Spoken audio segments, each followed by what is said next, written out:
الحمد للہ وکفى والصلاة والسلام على عباده الذین اصطفى خصوصا على افضلهم وخاتم النبیین محمد الامین وعلى آلہ وصحبہ اجمعین. اما بعد فقد قال اللہ تبارک وتعالی كما ورد في سورة البقرہ: اعوذ باللہ من الشیطان الرجیم بسم اللہ الرحمن الرحیم.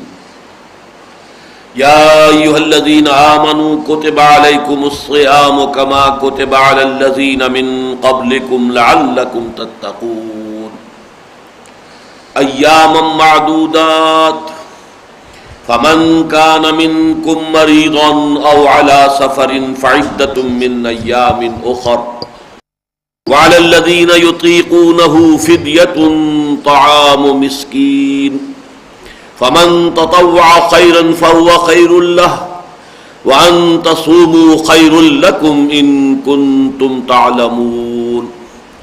شهر رمضان الذي أنزل فيه القرآن هدى للناس وبينات من الهدى والفرقان فمن شهد منكم الشهر فليصمه ومن كان مريضا أو على سفر فعدة من أيام أخر يريد الله بكم اليسر ولا يريد بكم العسر ولتكملوا العدة ولتكبروا الله على ما هداكم ولعلكم تشكرون.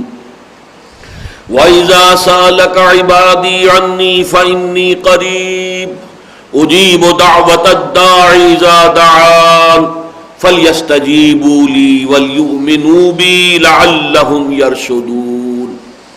أُحِلَّ لَكُمْ لَيْلَةَ الصِّيَامِ الرَّفَثُ إِلَىٰ نِسَائِكُمْ هُنَّ لِبَاسٌ لَكُمْ وَأَنْتُمْ لِبَاسٌ لَهُنَّ عَلِمَ اللَّهُ أَنَّكُمْ كُنْتُمْ تَخْتَانُونَ أَنفُسَكُمْ فَتَابَ عَلَيْكُمْ وَعَفَا عَنْكُمْ فَالْآنَ بَاشِرُوهُنَّ وَابْتَغُوا مَا كَتَبَ اللَّهُ لَكُمْ وَكُلُوا وَاشْرَبُوا حَتَّى يَتَبَيَّنَ لَكُمُ الْخَيْطُ الْأَبْيَضُ مِنَ الْخَيْطِ الْأَسْوَدِ مِنَ الْفَجْرِ ثُمَّ أَتِمُّوا الصِّيَامَ إِلَى اللَّيْلِ وَلَا تُبَاشِرُوهُنَّ وَأَنْتُمْ عَاكِفُونَ فِي الْمَسَاجِدِ تِلْكَ حُدُودُ اللَّهِ فَلَا تَقْرَبُوهَا كَذَلِكَ يُبَيِّنُ اللَّهُ آيَاتِهِ لِلنَّاسِ لَعَلَّهُمْ يَتَّقُونَ. وَلَا تَأْكُلُوا أَمْوَالَكُمْ بَيْنَكُمْ بِالْبَاطِلِ وَتُدْلُوا بِهَا إِلَى الْحُكَّامِ لِتَأْكُلُوا فَرِيقًا مِّنْ أَمْوَالِ النَّاسِ بِالْإِثْمِ وَأَنْتُمْ تَعْلَمُونَ. صدق اللہ العظیم. رب اشرح لي صدری ويسر لي أمری واحلل عقدۃ من لسانی يفقهوا قولی. اللهم ربنا ألهمنا رشدنا وأعذنا من شرور أنفسنا. اللهم أرنا الحق حقا وارزقنا اتباعه وأرنا الباطل باطلا وارزقنا اجتنابه. اللهم وفقنا لما تحب وترضى. اللهم ربنا زدنا إيمانا وهدى وعلما نافعا وعملا صالحا متقبلا آمین یا رب العالمین. سورہ بقرہ کے نصف آخر یا نصف ثانی میں جو مضامین کی ترتیب ہے وہ کئی مرتبہ عرض کر چکا ہوں. 4 لڑیاں ہیں جو باہم ایک دوسرے کے ساتھ بٹ دی گئی ہیں. 2 لڑیاں ہیں شریعت کی، ایک احکام عبادات سے متعلق اور ایک احکام معاملات سے متعلق. 2 لڑیاں ہیں جہاد فی سبیل اللہ کی، ایک انفاق فی سبیل اللہ، ایک قتال فی سبیل اللہ. یہ 4 لڑیاں ہیں کہ جو آپس میں بٹی ہوئی ہیں. پچھلے رکوع میں ہم نے دیکھا کہ ایک تو بہت اہم آیت آئی، آیت البر. پھر یہ کہ احکام جو ہے معاملات دنیاوی سے متعلق، ایک تو یہ کہ قتل کا معاملہ، اس کے ضمن میں قصاص، اس کی اہمیت، اس کے لیے ترغیب اور تشویق. دوسرے پھر یہ کہ ابتدائی حکم دیا گیا مال کے بارے میں کہ اگر کوئی بندہ مومن اس کی موت کا وقت آ پہنچے اور وہ کچھ مال اور دولت چھوڑ کر جا رہا ہو تو اپنے والدین کے حق میں اور قرابت داروں کے حق میں کچھ وصیت کرے، یہ اس کے لیے لازم ہے. ان پر ہم تفصیلی گفتگو کر چکے ہیں. اب یہ جو 23واں رکوع ہے یہ پورا کا پورا حکمت و احکام صوم یا صیام پر مشتمل ہے.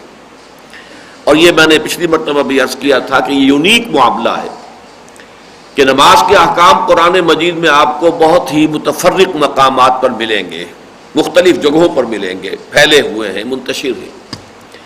حج کے سے متعلق بھی 2 رکوع بڑے مفصل ہیں کہ جو سورہ حج میں آئے ہیں، 2 رکوع ابھی آگے چل کر سورہ بقرہ میں آئیں گے، اور فرضیت حج کا حکم سورہ آل عمران میں آیا ہے۔ لیکن یہ کہ یہ جو عبادت صوم یا صیام ہے، یہ اس اعتبار سے یونیک ہے کہ یہ 6 آیتیں ہیں قرآن حکیم میں، سورہ بقرہ کے 23ویں رکوع میں 6 آیتیں، اور ان میں صوم سے متعلق تمام مباحث جو ہیں اس میں کور کر لیے گئے۔ ابتدائی حکم کیا تھا، تکمیلی حکم کیا تھا، ابتدائی احکام کیا تھے، تکمیلی احکام کیا تھے، حکمت کیا ہے، جب اس کے لیے رمضان مبارک کے مہینے کا انتخاب ہوا تو اس کی بنیاد کیا ہے، پھر یہ کہ صیام و قیام رمضان کا مجموعی نتیجہ کیا نکلنا چاہیے، ساری چیزیں جو ہیں وہ ان 6 آیات میں آ گئی ہیں کہ اگر ان 6 آیات کے مفہوم کو انسان سمجھ لے تو جو ارکان اسلام 5 ہیں ان میں سے ایک رکن کے بارے میں اس کی تمام معلومات مکمل ہو جائیں گی۔ البتہ ایک بات نوٹ کر لیجئے کہ اس رکوع کی ابتدائی آیات اور اس کے بعد جو درمیانی آیات ہیں ان کے بارے میں ایک اختلاف ہے جو ابتدا سے چلا آ رہا ہے۔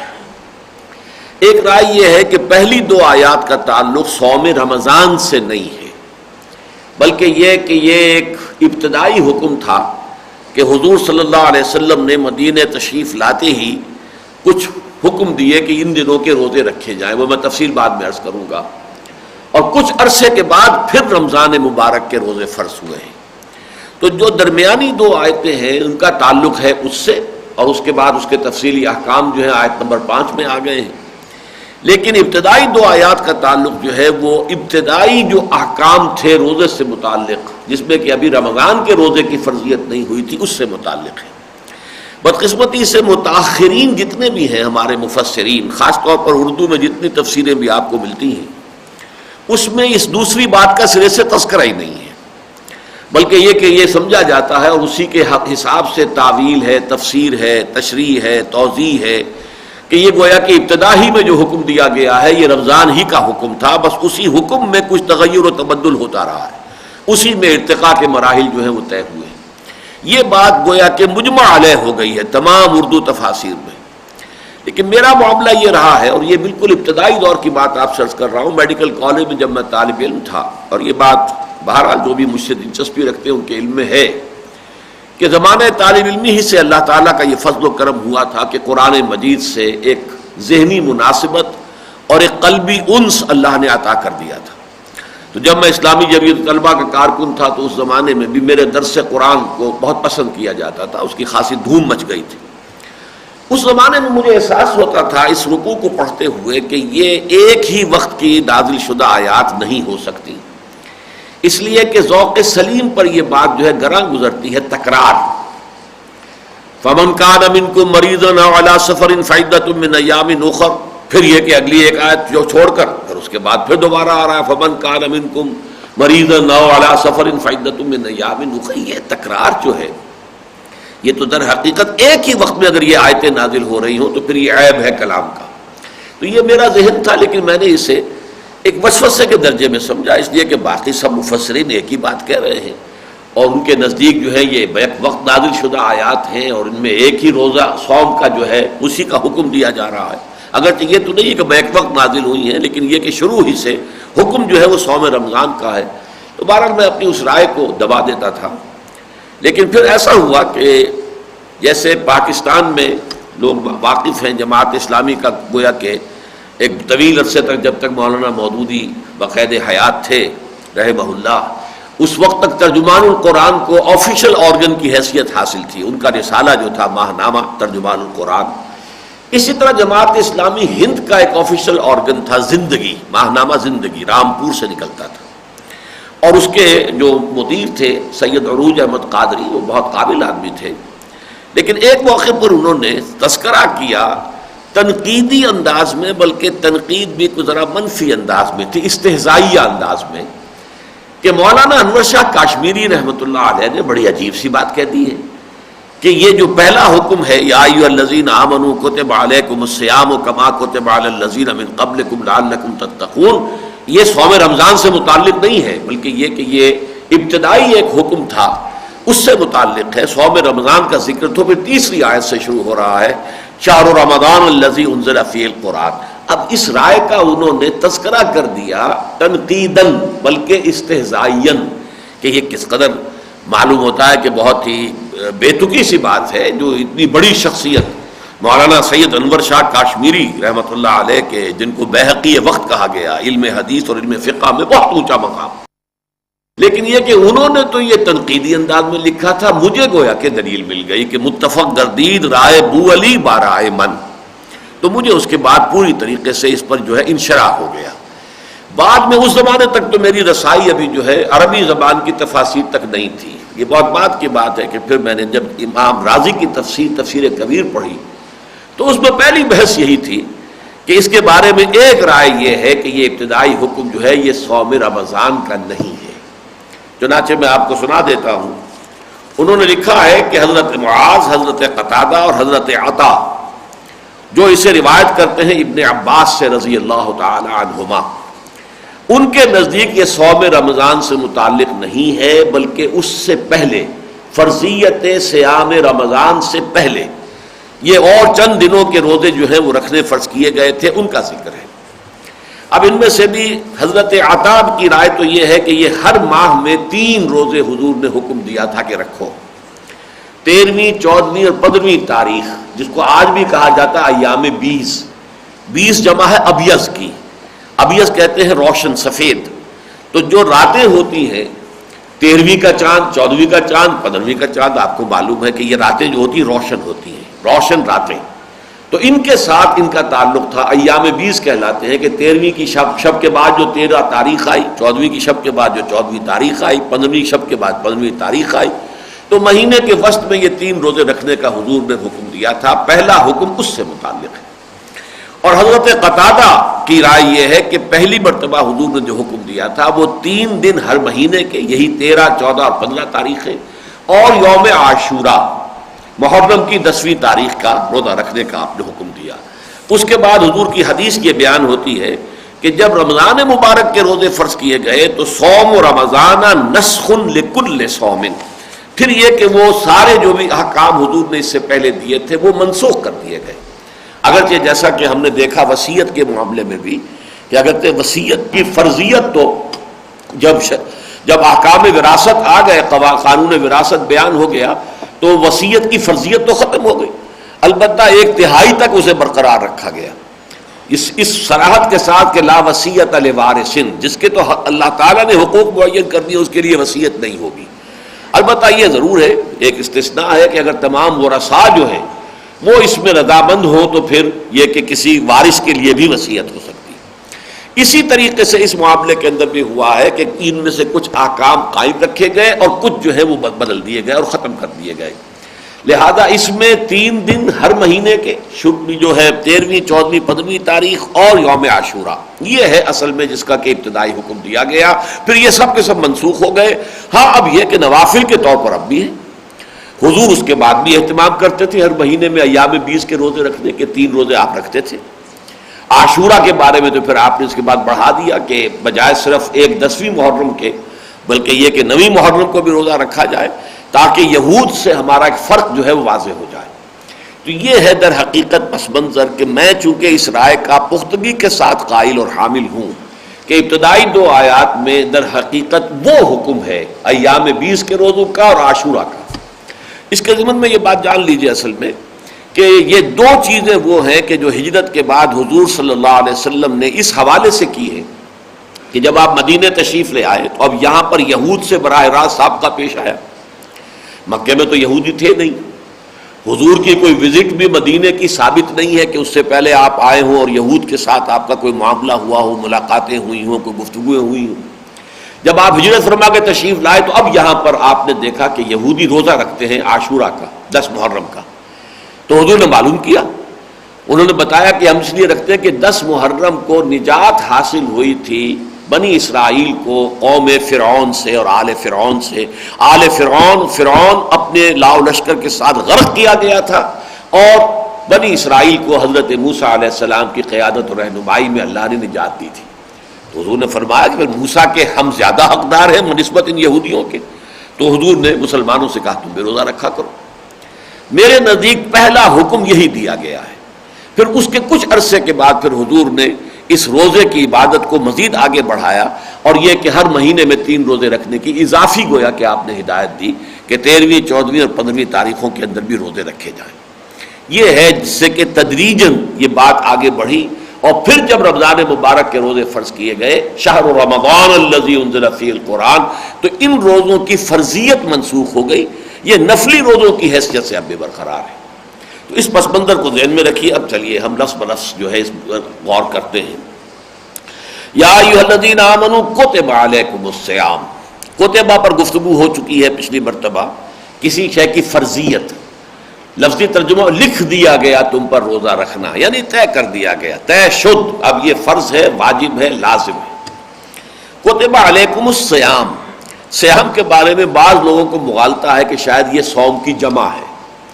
بعض اچھے بڑے اہل علم لوگوں کی تحریروں میں بھی یہ مغالطہ میں نے دیکھا ہے، حالانکہ یہ بھی مصدر ہے، صوم بھی مصدر ہے، صیام بھی مصدر ہے، چونکہ ایک وزن جو ہے جمع کا یہ ہے، فعال کے وزن پر وزن جو ہے جمع آتی ہے، رجل رجال، رجل ایک مرد، رجال بہت سے مرد، تو اسی پر قیاس کر کے مغالطہ ہوا ہے کہ صوم اور صیام، صوم ایک روزہ اور صیام کئی روزے، نہیں، صیام بھی مصدر ہے۔ جیسے قام یقوم قومن و قیامن، 2 مصدر ہیں، قومن بھی اور قیامن بھی، کھڑا ہونا۔ اسی طریقے سے صام یصوم صومن و صیامن، یہ دونوں کو دونوں مصدر ہیں۔ ترجمہ ہوگا اے ایمان والو تم پر فرض کر دیا گیا روزہ رکھنا، یہ مصدر ہے۔ کما کتب علی الذین من قبلکم، جیسے کہ وہ فرض کیا گیا تھا ان پر جو تم سے پہلے تھے، یعنی گویا کہ اس پر اجماع ہے کہ جیسے جتنی بھی شرائع سماویہ آئی ہیں، جو بھی رسول آئے اور جو بھی احکام لے کر آئے اور جو بھی انہوں نے عبادات لوگوں کو جو ہیں وہ سکھلائیں، ان میں جیسے نماز بھی ہمیشہ سے ہر آسمانی شریعت کا جزو لا ینفک رہی، اسی طرح روزہ بھی جزو لا ینفک رہا، اگرچہ تفصیلی احکام میں فرق رہا، نماز کے اوقات میں فرق ہے، نماز کی ہیئتوں میں فرق ہے، نماز کے تفصیلی احکام اور قواعد و ضوابط میں فرق ہے، اسی طریقے سے روزے کے ایام کے بارے میں، روزے کی شرائط کے بارے میں، روزے کے حدود اور قیود کے بارے میں، یہ تو فرق ہے، لیکن نماز اصلاً اور اسی طریقے سے روزہ اصلاً یہ گویا کہ ہر شریعت آسمانی کا جزو لا ینفک رہا ہے۔ تو اہل ایمان تم پر روزہ رکھنا فرض کیا گیا جیسے کہ فرض کیا گیا تھا ان لوگوں پر کہ جو تم سے پہلے تھے، لعلکم تتقون، تاکہ تمہارے اندر تقوی پیدا ہو جائے، تاکہ تم متقی بن جاؤ۔ اب سب سے پہلے میں نے صوم کے بارے میں آپ کو یہ تو بتا دیا کہ اس کے معنی ہے روزہ رکھنا، لیکن اس لفظ کا پس منظر کیا ہے اس کو سمجھ لیجئے۔ جیسے ابھی وہ ٹی وی پروگرام بھی آپ دیکھ رہے تھے تو اس میں بھی بات آئی تھی کہ جو اصطلاحات ہیں ہمارے دین کی، اس کے لیے الفاظ تو پک اینڈ چوز کیے گئے ہیں، اس وقت کی جو عربی زبان تھی اس میں جو الفاظ مستعمل تھے انہی میں سے کسی کو چن لیا، چن کر اس میں ایک خاص مفہوم پیدا کر دیا تو وہ اب اصطلاح کی شکل بن گئی۔ تو اسی طریقے سے صوم کا جو لفظ ہے عرب میں جو مستعمل تھا، لفظی معنی اس کے ہیں الامساک، رک جانا، کس چیز سے رک جانا، کھانے پینے سے رک جانا اور کسی شے سے رک جانا، تو یہ اس کے لفظی معنی ہے۔ لیکن صوم ایک عبادت کی حیثیت سے عربوں میں سرے سے متعارف تھا ہی نہیں، لوگ اس عبادت سے واقف ہی نہیں تھے۔ حج سے وہ واقف تھے، حج کرتے تھے، چاہے حلیہ بگاڑ دیا تھا حج کا، اسی طریقے سے طواف کرتے تھے، اسی طریقے سے وہ نماز بھی پڑھتے تھے، نماز کی بھی جو ہے شکل بدل دی تھی، لیکن بہرحال ان چیزوں سے وہ واقف تھے۔ لیکن صوم کی عبادت ان کے ہاں تھی نہیں سرے سے، اور یہ صوم کا لفظ وہ استعمال کرتے تھے گھوڑوں کے لیے، گھوڑوں کو روزہ رکھواتے تھے۔ اس کی وجہ کیا تھی؟ آپ کو معلوم ہے کہ عرب جاہلیت میں یہ جو غارت گری ہے، لوٹ مار ہے، ایک قبیلہ دوسرے قبیلے پر جا پڑا اور اس نے اس کو لوٹا، مارا، کھسوٹا اور پھر دوڑ کے بھاگ گئے ایک چھاپا مار انداز کے اندر، تو یہ ان کا گویا کہ معمولات میں تھا، سوائے یہ کہ سال کے 4 مہینے اشہر حرم جو ہیں وہ عافیت کے ہوتے تھے، یہ پرانی ریت چلی آ رہی تھی، لیکن باقی جو ہے 8 مہینوں میں یہ ان کا گویا کہ روٹین تھا۔ اب اس طرح کی غارت گری کے لیے اور اس طرح کا حملہ کرنے کے لیے، چھاپا مار حملہ جس کو ہم کہتے ہیں، تو ضرورت ہوتی ہے کسی تیز سواری کی، اس لیے کہ آپ نے حملہ کیا، لوٹ مار کی، جو بھی کوئی قتل و غارت کیا، پھر فوراً دوڑے وہاں سے بھاگے. بھاگنے کے لیے آپ کو تیز رفتاری چاہیے، تیز رفتار سواری چاہیے. اور ان کی جو اصل سواری تھی وہ اونٹ ہے، وہ تیز رفتار نہیں ہے. گھوڑا تیز رفتار ہے، لیکن وہاں کے موسمی حالات کے ساتھ سازگاری جو ہے وہ اونٹ کو تھی، گھوڑے کو نہیں تھی. اونٹ کو ایک ہفتے تک پانی نہ ملے تب بھی وہ گزارا کرتا رہتا ہے، چلتا رہتا ہے. اسے کھانے کو کچھ نہ ملے تب بھی چلتا رہتا ہے. اور نہیں تو کہیں ببول اور کیکر کے درخت سے جو ہے وہ کانٹے ہی چبا کر کھا لے گا تو اس سے بھی اس کا ناشتہ ہو جائے گا، اس کا کچھ نہ کچھ غذا اس کی ہو جائے گی. اور پھر یہ کہ اس کے پاؤں بھی وہ ایسے ہیں اور کہ وہ اس دیت میں دھنستے نہیں ہیں. پھر یہ کہ گرمی شدید لو چل رہی ہو اسے کچھ نہیں کہتی، وہ زیادہ سے زیادہ یہ کرے گا کہ اپنا جو تھوتنی ہے وہ ریت کے اندر اس کو جو ہے وہ دے لے گا، بس اللہ اللہ خسن جیسے شترمرغ کرتا ہے. لیکن گھوڑا جو ہے وہ تو بڑا نرم و نازک جانور ہے، اس کے اندر تو بڑا تمکنت ہے، اس میں تو وہ چیز جو ہے یہ سختیاں، یہ شدائد برداشت کرنا اس کے مزاج میں داخل نہیں ہے.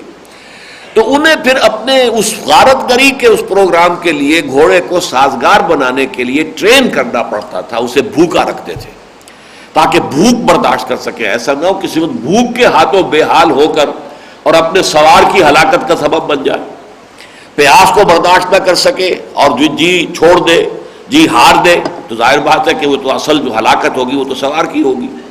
اسی طریقے سے گرم لو برداشت نہ کر سکے تو وہ کیا کرتے تھے کہ بھوکا اور پیاسا رکھ کر گھوڑے کو، اور جب سخت لو چل رہی ہوتی تھی تو وہ عرب بدو جو ہے وہ اپنا منہ سر تو لپیٹ لیتا تھا کپڑے کے اندر، غترے کے اندر، لیکن یہ کہ اب گھوڑے کی منہ جو ہے وہ عین اس رخ پر کر کے سمت میں کر کے جدھر سے سخت لو آ رہی ہے، آگ بری ہوئی اس میں، ادھر کر کے کھڑا ہو جاتا تھا. تو یہ تھا روزے کا، روزہ یعنی سمجھیے صوم کی ایک شکل تھی کہ جو عربوں میں مستعمل تھی. انسانوں کے روزہ رکھنے کا یا اس طریقے سے کوئی ایسی مشقت جھیلنے کا یا ایسی کوئی ٹریننگ دینے کا انہیں ان کا ہاں کوئی رواج نہیں تھا. لیکن یہ ہے کہ جیسا کہ میں نے عرض کیا جب حضور مدینہ تشریف لائے تو یہ روزے کی عبادت جو ہے آپ کے علم میں آئی پہلی مرتبہ کہ یہودی روزہ رکھتے. اور ساتھ ہی یہ بھی حکمت دیکھیے کہ اسی کے فوراً بعد جنگ کا حکم آ رہا ہے. گویا کہ اب جو وہ تحریک تھی محمد رسول اللہ صلی اللہ علیہ وسلم کی دعوت و تحریک، اب وہ اس مرحلے میں داخل ہو گئی ہے کہ جس میں اب جنگ کرنی پڑے گی. اور جنگ میں یقیناً صورتحال پیش ایسی آ سکتی ہے کہ آپ کو جو کھانے کے لیے کچھ نہیں ہے، رسد نہیں ہے، وہ بہت سا وقت ایسا ہو سکتا ہے کہ پیاس جھیلنی پڑے، دھوپ برداشت کرنی پڑے. تو اس کے لیے گویا کہ اب ضرورت ہے کہ اس کام کے لیے، کیونکہ صرف یہ ہے کہ چھاپا ہی مار کے بھاگ تو نہیں آنا ہے، بلکہ جنگ تو جم کر لڑنی ہے، مقابلہ کرنا ہے کفر کا اور طاغوت کا. تو اس کے لیے یہ کہ کچھ نہ کچھ لوگوں کو اب تیار کرنا جو ہے اس کے لیے مقصود ہے. تو یہ ایک مناسبت جو ہے وقتی اعتبار سے بھی اس کی ہو گئی. اور یہاں جو ہے میں نے آپ کو جو روزے کا اصل لغوی مفہوم ہے وہ آپ کے سامنے رکھ دیا. کتب علیکم الصیام کما کتب علی الذین من قبلکم لعلکم تتقون، تاکہ تمہارے اندر تقوی پیدا ہو جائے. دیکھیے وقا یقی کے معنی ہے کسی اور کو بچانا. اس سے جو فعل امر بنتا ہے قاف اور اس کے نیچے زیر تے، وقنا عذاب النار، اے اللہ ہمیں بچا لے آگ کے عذاب سے. لیکن اگر اس کو باب افتعال میں لائیں گے تو ابتقا، اور واو اور تے جو ہے مدغم ہو کر اتقا. اتقا کے معنی خود بچنا، اپنے آپ کو بچانا، خود بچنا. کس چیز سے بچنا؟ دنیا میں اللہ کے احکام کی نافرمانی سے بچنا، آخرت میں اللہ کے عذاب سے بچنا. یہ گویا کہ تقوی کے یہ دو ہدف ہیں. یہاں تم اللہ کے احکام کی نافرمانی سے بچو تاکہ آخرت میں اللہ کے عذاب سے بچ سکو. اب اس کے لیے اصل میں تھوڑا سا یہاں پہ ہم غور کر لیں کہ یہ حکمت صوم جو ہے بنیادی طور پر اس کی پہلی سٹیج ہمارے سامنے آ رہی ہے لعلکم تتقون. اس لیے کہ انسان میں سبھی جانتے ہیں کہ اس کے حیوانی جبلتیں ہیں، اس کے کچھ تقاضے ہیں، جس کو کہ جدید سائیکالوجی میں فرائڈ نے بھی ایڈ یا لیبیڈو سے تعبیر کیا ہے. پھر فرائڈ ہی مانتا ہے کہ انسان کے اندر ایک ایگو بھی ہے، ایک خودی بھی ہے، ایک انا بھی ہے، ایگو، اور ان کے درمیان کشمکش رہتی ہے. ایڈ یا لیبیڈو جو ہے وہ چاہتی ہے کہ جو میری خواہشات ہیں، جو بھی میرے اندر جذبہ ابھرے، جو تمنا، جو آرزو، بس اس کو پورا کیا جائے. اسے اس سے غرض نہیں ہے کہ یہ کوئی جائز ہے، ناجائز ہے، حلال ہے، حرام ہے، صحیح ہے، غلط ہے، بلکہ یہ کہ جو بھی میری ایک خواہش ہے اسے پورا ہونا چاہیے. تو یہ ہے دو کہ اڈ کا یا لبیڈو کا تقاضا ہے. انسانی خودی جو ہے وہ اس کو کنٹرول میں رکھنا چاہتی ہے کہ اس میں جائز ناجائز کو دیکھے، حلال حرام کو دیکھے، صحیح غلط کو دیکھے، یہ بھی دیکھے کہ ہو سکتا ہے کہ ایک کام فوری طور پر تو اس کے لیے لذت بخش ہے، لیکن اسے معلوم ہے کہ انجام کے اعتبار سے یہ نقصان دہ ہے، اس کے نتائج خراب نکلیں گے. لہذا اب اپنے آپ کو روکنا کہ نفس تو لذت چاہتا ہے کہ اسے لذت فوری طور پر حاصل ہو جائے، لیکن ایک انسان کو معلوم ہے کہ اس کے نتائج میرے حق میں، جیسے فرض کیجئے شوگر کا کوئی مریض ہے، اس کو اندر سے تو طلب اٹھ رہی ہے کہ وہ چینی کھانا چاہتا ہے، مٹھاس کی طلب ہے، لیکن اسے معلوم ہو چکا ہے کہ یہ میرے لیے زہر ہلاہی کے درجے میں ہے، بہت میرے لیے خطرناک ہے. اب وہ اپنے آپ کو روکے تو ایک کشاکش ہو گئی اندر کہ ادھر سے نفس تقاضا کر رہا ہے کہ اسے کوئی میٹھی چیز کھانے کو ملے، اور ادھر سے اس کا علم یہ بتا رہا ہے کہ یہ تمہارے لیے چاہے فوری طور پر تو لذت تمہیں حاصل ہو جائے گی، تمہارے نفس کی ایک تسکین ہو جائے گی تقاضے کی، لیکن یہ ہے نقصان دہ تمہارے لیے، مہلک شے ہے، یہ تمہارے لیے زہر ہلائی ہے. تو یہ جو ایک کشاکش رہتی ہے انسان کی خودی میں، انا میں یا ایگو میں، اور یہ اڈ یا لبیڈو یا حیوانی تقاضوں میں، اس میں انسان کی خودی کو تقویت دینے کے لیے کچھ ایکسرسائزز، جس کے لیے عام لفظ جو استعمال ہوتا ہے وہ ہے ضبط نفس، اور اس کے مقابلے میں ایک لفظ استعمال ہوتا ہے نفس کشی. نفس کشی سے دین اور شریعت نے منع کیا ہے، بلکہ عجیب بات یہ ہے کہ نفس کا بھی حق معین کیا. وَإِنَّ لِنَفْسِكَ عَلَيْكَ حَقٌّ، تمہارے نفس کے بھی تم پر حقوق ہے، تمہیں ادا کرنے ہوں گے. صرف یہ فرق ہے کہ جائز راستے سے ادا کرو، جائز راستے سے نفس کے حقوق جو ہے پورے کرو، ناجائز سے نہیں. لیکن نفس کا حق ہے. وَإِنَّ لِنَفْسِكَ عَلَيْكَ حَقًّا وَإِنَّ لِزَوْجِكَ عَلَيْكَ حَقًّا وَإِنَّ لِزَوْرِكَ عَلَيْكَ حَقًّا. تم پر دیکھو تمہارے نفس کا بھی حق ہے، تمہاری بیوی کا بھی حق ہے، تمہارے دوستوں کا، وزٹرز کا جو زیارت کے لیے آئے، ملنے کے لیے آئے، ان کا بھی حق ہے. سب کے حقوق تمہیں ادا کرنے ہوں گے. تو نفس کشی جو ہے یہ تو ہے رہبانیت، تپسیائیں، بھاری تپسیائیں کر کے، بڑی سخت ریاضتیں کر کے نفس کو بالکل کچل ڈالنا، جس کے لیے انگریزی کا لفظ ہے سیلف اینیہیلیشن. اپنی اس نفس کو کچل کر رکھ دینا، قتل کر دینا. اینیہیلیٹ کی معنی تو ہے ہی کسی شے کو ختم کر دینا، لیکن ایک لفظ ہے سیلف کنٹرول، ضبط نفس. قرآن جو ہے ضبط نفس سکھاتا ہے، اور ضبط نفس کی یہ پہلی ایکسرسائز ہے کہ آپ روزہ رکھیں گے تو بھوک کو برداشت کریں گے. ظاہر بات ہے کہ جون کا مہینہ ہو، جولائی کا مہینہ ہو، مئی کا مہینہ ہو، شدید جو ہے گرمی ہے، پیاس لگی ہوئی ہے، نہیں پی سکتے پانی، اس لیے کہ اس وقت اجازت نہیں ہے. حالانکہ ٹھنڈا پانی موجود ہے، اچھے سے اچھے مشروبات جو ہیں وہ فریج میں رکھے ہوئے ہیں، لیکن نہیں پی سکتے. کھانا نہیں کھا سکتے چاہے بھوک کتنی لگ رہی ہو، چاہے نفس کے اندر جنسی خواہش کتنی بھی ابھر آئی ہو، اور بیوی موجود ہے، جائز ذریعے سے انسان جو ہے اپنی نفس کی خواہش کی تکمیل کر سکتا ہے، لیکن نہیں، اجازت نہیں. اس سے گویا کہ وہ خود ہی انسان کی جو ہے وہ تقویت حاصل کرتی ہے. اس کے اندر اس کو ایک ایکسرسائز سمجھ لیجئے، اس ایکسرسائز کے ذریعے سے اس کے اندر یہ قوت پیدا ہوتی ہے کہ وہ جو حیوانی تقاضے ہیں اور حیوانی جبلتیں ہیں ان کو کنٹرول کرے. تو گویا کہ یہاں پہلی آیت میں جو روزے کی عبادت کی، یوں سمجھیے کہ یہ حکمت جو ہے کئی لیولز پر ہمارے سامنے آئے گی. پہلا لیول کیا ہے؟ ضبط نفس. تقویٰ اسی کا مفہوم بنے گا جبکہ ایک انسان جو ہے نہ صرف یہ کہ اپنی خواہش سے کوئی ایکسرسائز کر رہا ہو، بلکہ وہ حکم اللہ کی طرف سے آ گیا ہو. جیسے کہ خود فرائڈ نے بھی ایک سپر ایگو بھی کہا ہے. ایک تو یہ کہ میری ایگو صرف میرے نفس کے اوپر کنٹرول کرنا چاہتی ہے، ایک یہ کہ میری ایگو کے اوپر بھی ایک اور کنٹرول ہے. اگرچہ فرائڈ کا سپر ایگو کچھ اور ہے، لیکن میں اسے اس وقت تعبیر کر رہا ہوں اللہ کے احکام. اللہ کا حکم جو ہے وہ میرے ایگو کے اوپر جو ہے وہ مسلط ہے. میں اللہ کے حکم کے تحت اپنے نفس کو روک رہا ہوں، صرف اپنی مرضی سے نہیں روک رہا بلکہ اللہ کے حکم سے روک رہا ہوں. لیکن ظاہر بات ہے کہ میری خودی، میری اپنی انا جو ہے وہ اگر اتنی مضبوط ہوگی تبھی تو میں روک سکوں گا نا. تو پہلے اپنی خودی کو مضبوط کرنا ہے، اور پھر اس خودی سمیت اپنے آپ کو، پورے وجود کو اللہ کے سامنے جھکا دینا ہے. اب اس کا مفہوم ہو جائے گا تقویٰ. اور یہی ترتیب ہے اصل میں علامہ اقبال کی جو سب سے پہلی کتاب چھپی، جو ان کا فارسی کلام ہے. اردو کلام جو بانگ درا بہت دیر میں جا کر چھپا ہے، 7-8 سال کے بعد. ورنہ ابتدا میں تو مثنوی اسرار و رموز، پہلے تو اسرار خودی اور پھر رموز بے خودی. اب اس میں ترتیب یہی ہے، اسرار خودی، ایک انسان کی خودی اتنی مضبوط ہو، طاقتور ہو کہ وہ اپنے حیوانی وجود کے اوپر حکمران ہو.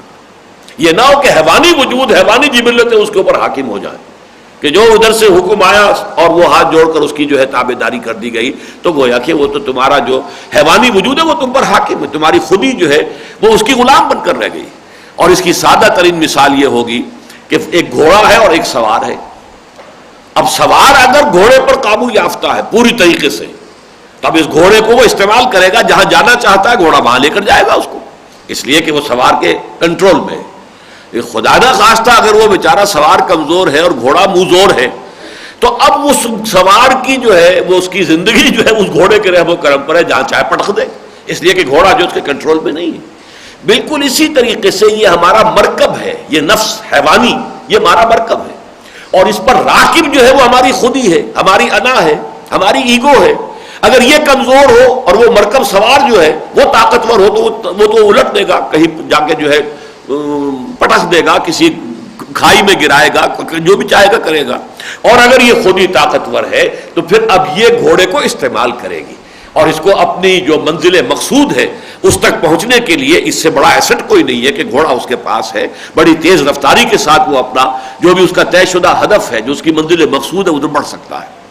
لیکن یہ تو پہلا مرحلہ ہوا کہ آپ کی خودی اتنی مضبوط ہو گئی کہ اس نے آپ کی حیوانیت کے اوپر تسلط حاصل کر لیا۔ اب اگلا مرحلہ رموز بے خودی، اب اپنی خودی کو اللہ کے سامنے جھکا دینا۔ یہ ہے در حقیقت جس سے کہ بات مکمل ہو گئی کہ اب ایک سیلف امپوزڈ فلی کمپوز شخصیت ہے، کمپوزڈ پرسنالٹی، جس میں اس کی خودی جو ہے اس کے وجود پر پوری طرح حاکم ہے، اور یہ شخص اللہ کے سامنے جھکتا ہے۔ تو اس جھکنے کے کچھ معنی ہوئے، اور اگر فرض کیجئے کہ میرا نفس میرے قابو میں ہی نہیں، اور میں کہتا ہوں ایاک نعبد و ایاک نستعین، تو فرشتے ہنستے ہوں گے یہ کیا کہہ رہا ہے، اس کا اپنا نفس تو اس کے اختیار میں ہے ہی نہیں، تو یہ کیسے اللہ کی بندگی کرے گا؟ وعدہ اتنا بڑا کر رہا ہے، اللہ تیری ہی بندگی کرتا ہوں اور کروں گا، لیکن یہ کہ نفس کا تو غلام ہے، یہ نفس جو ہے اس کے ہاتھ میں، یہ تو گویا کہ جیسے کہ مردہ ہوتا ہے بدست زندہ، یا غسال کے ہاتھ میں جیسے مردہ ہے، جدھر سے اس نے چاہا ہاتھ اٹھایا پانی ڈالا، اس طرح اسی طریقے سے اگر کوئی نفس کے ہاتھ میں مردہ بدست زندہ کی شکل میں ہے تو پھر تو اس کو کیا، اس کا کہنا چاہیے مانی دارت۔ میں اس کی مثال دیا کرتا ہوں کہ جیسے سلطنت مغلیہ تھی، اب یہ کہ مختلف ہندوستان کے علاقوں میں راجے مہاراجے اور کوئی جو بھی نواب تھے ان کی چھوٹی چھوٹی جو حکومتیں قائم تھیں، اب اگر کسی جگہ کا راجہ آ کر اور وہ دربار کے اندر آ کر مغلیہ کسی بادشاہ کے سامنے وہ اطاعت اختیار کرتا تھا، سر تسلیم خم کرتا تھا، تو اس کے معنی اسی وقت ہوتے تھے جبکہ اس کی اپنی حکومت اس کے اپنے اس راجدھانی میں، اپنی اس ریاست میں واقعی مستحکم ہو، تب تو اس کا آ کر یہاں پر اب جو عہد اطاعت ہے اور عہد وفا استوار کرنا وہ بامانی ہے۔ اور اگر وہاں بغاوتی ہو چکی ہے، وہاں اس کا جو ہے اپنا حکم نہیں چل رہا، تو اب یہاں آ کر اگر یہ سلطنت مغلیہ کے سامنے اطاعت اور فرما برداری کا عہد کر رہا ہے تو جیمانی دارت، اس کی کوئی حقیقت ہی نہیں۔ تو یہ ہے پہلا مرحلہ اس روزے کی حکمت کو سمجھنے میں۔ یا ایھا الذین آمنوا کتب علیکم الصیام کما کتب علی الذین من قبلکم لعلکم تتقون۔ ایام معدودات، یہ گنتی کے چند دن ہیں۔ میں حیران ہوتا ہوں کہ جن حضرات نے ان الفاظ کا اطلاق کیا ہے صوم رمضان پر، واقعہ یہ ہے کہ کچھ حیرت کی بات ہے۔ گنتی کے چند دن، رمضان کا پورا مہینہ 29-30 دن، یہ گنتی کے چند دن نہیں ہو سکتے۔ آپ کو معلوم ہے کہ جب ذرا شدید موسم ہوتا ہے تو واقعتاً یہ مہینہ گزرنے میں نہیں آتا، آدمی گن گن کر اب اتنے روزے ہو گئے، اتنے روزے ہو گئے۔ یہ ایام معدودات، گنتی کے چند دن، اس کا مصداق اگر بن سکتا ہے صحیح معنی میں تو وہی 3 دن، ہر مہینے میں 3 دن ایام معدودات۔ مزید مجھے حیرت ہوتی ہے کہ اسی سورہ مبارکہ میں 19 آیتوں کے بعد پھر یہ الفاظ آئے ہیں ایام معدودات۔ حج میں جو بھی یوم نحر ہوتا ہے اس کے بعد جو منا میں قیام ہے، مزید مبیت جس کو کہتے ہیں، وہ 3 دن یا 2 دن، اس کے لیے یہی الفاظ آئے ہیں ایام معدودات۔ وَاذْكُرُوا اللَّهَ فِي أَيَّامٍ مَّعْدُودَاتٍ فَمَن تَعَجَّلَ فِي يَوْمَيْنِ فَلَا إِثْمَ عَلَيْهِ وَمَن تَأَخَّرَ فَلَا إِثْمَ عَلَيْهِ لِمَنِ اتَّقَىٰ۔ اب منا میں تمہیں مزید قیام کرنا ہے تاکہ اللہ کو یاد کرو، یہاں پر ذکر الہی کے اندر یہ دن گزارو، لیکن یہ ہے کہ جو شخص ذرا جلدی کے اندر ہو وہ 2 دن وہاں پر ٹھہر کر آ جائے تب بھی کوئی حرج نہیں، کوئی گناہ کی بات نہیں۔ اور جو ٹھہر جائے مزید ایک دن تو اس میں بھی کوئی گناہ کی بات نہیں. تو گویا کہ 2 یا 3 دن پر اطلاق ہو رہا ہے، جبکہ اصول یہ ہے القرآن یفسر بعضہ بعضا، قرآن مجید جو ہے اس کا ایک حصہ دوسرے حصے کی تفسیر کرتا ہے. تو ایام معدودات یہ آیت نمبر 182 ہے 83 ہے، اور آیت نمبر 203 جو ہے اس کے اندر پھر یہ الفاظ آ گئے ہیں وَاذْكُرُوا اللَّهَ فِي أَيَّامٍ مَّعْدُودَاتٍ فَمَن تَعَجَّلَ فِي يَوْمَيْنِ فَلَا إِثْمَ عَلَيْهِ وَمَن تَأَخَّرَ فَلَا إِثْمَ عَلَيْهِ لِمَنِ اتَّقَىٰ. تقویٰ موجود ہونا چاہیے. پھر اگر کوئی شخص جلدی سے 2 دن ہی کے قیام کے بعد نکل آیا، واپس آ گیا مکے، واپس آ گیا، کوئی حرج نہیں، اور اگر اس نے 3 دن پورے کیے تب بھی کوئی حرج نہیں. تو وہاں گویا کہ 3 دنوں پر اطلاق ہو رہا ہے. اسی طریقے سے یہ لفظ جو ہے اگرچہ معدودات معلومات، مجھے آج تو حوالہ نہیں مل سکا لیکن مجھے یاد پڑتا ہے میں نے کہیں پڑھا تھا، ایک زمانے میں نے اس پر بڑی ریسرچ کی تھی، تو ایک اصول بھی ملا تھا کہ اس وزن پر جو جمع آتی ہے اسے جمع قلت کہتے ہیں. معدودات جمع قلت کا وزن ہے یہ، اور یہ 9 تک پر اس کا اطلاق ہوتا ہے. چنانچہ سورہ حج میں جو آیا ہے لِيَشْهَدُوا مَنَافِعَ لَهُمْ وَيَذْكُرُوا اسْمَ اللَّهِ فِي أَيَّامٍ مَّعْلُومَاتٍ عَلَىٰ مَا رَزَقَهُم مِّن بَهِيمَةِ الْأَنْعَامِ، وہ جو قربانی کے دن ہیں وہ بھی معلومات، اسی وزن کے اوپر لفظ آیا ہے. ظاہر بات ہے کہ وہ 3 دن ہے، اگرچہ اہل حدیث حضرات کے نزدیک 13ویں تاریخ کو بھی ہو سکتی ہے قربانی، لیکن سب کے نزدیک اجماع جو ہے زیادہ تر وہ یہی ہے کہ 3 دن ہے، 10 11 12. تو وہی 3 دن کا اطلاق ہو رہا ہے فی ایام معلومات علی ما رزقہم من بہیمۃ الانعام، یہ سورہ حج میں.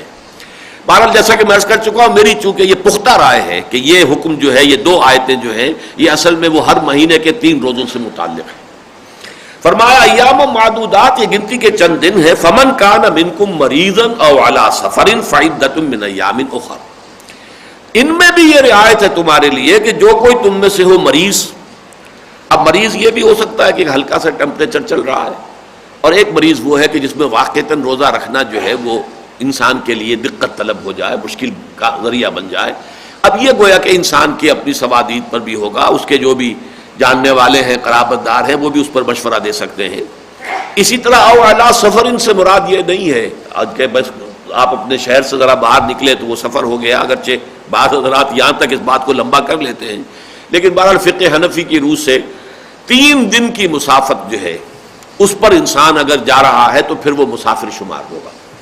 یعنی 3 دن کی مسافت پیدل چل کر، تقریباً یہ کہ 16 میل انسان ایک دن میں پیدل چل سکتا ہے. یہ اس زمانے کے جو بھی اعداد و شمار ہیں، تو 3 دن میں 48 میل.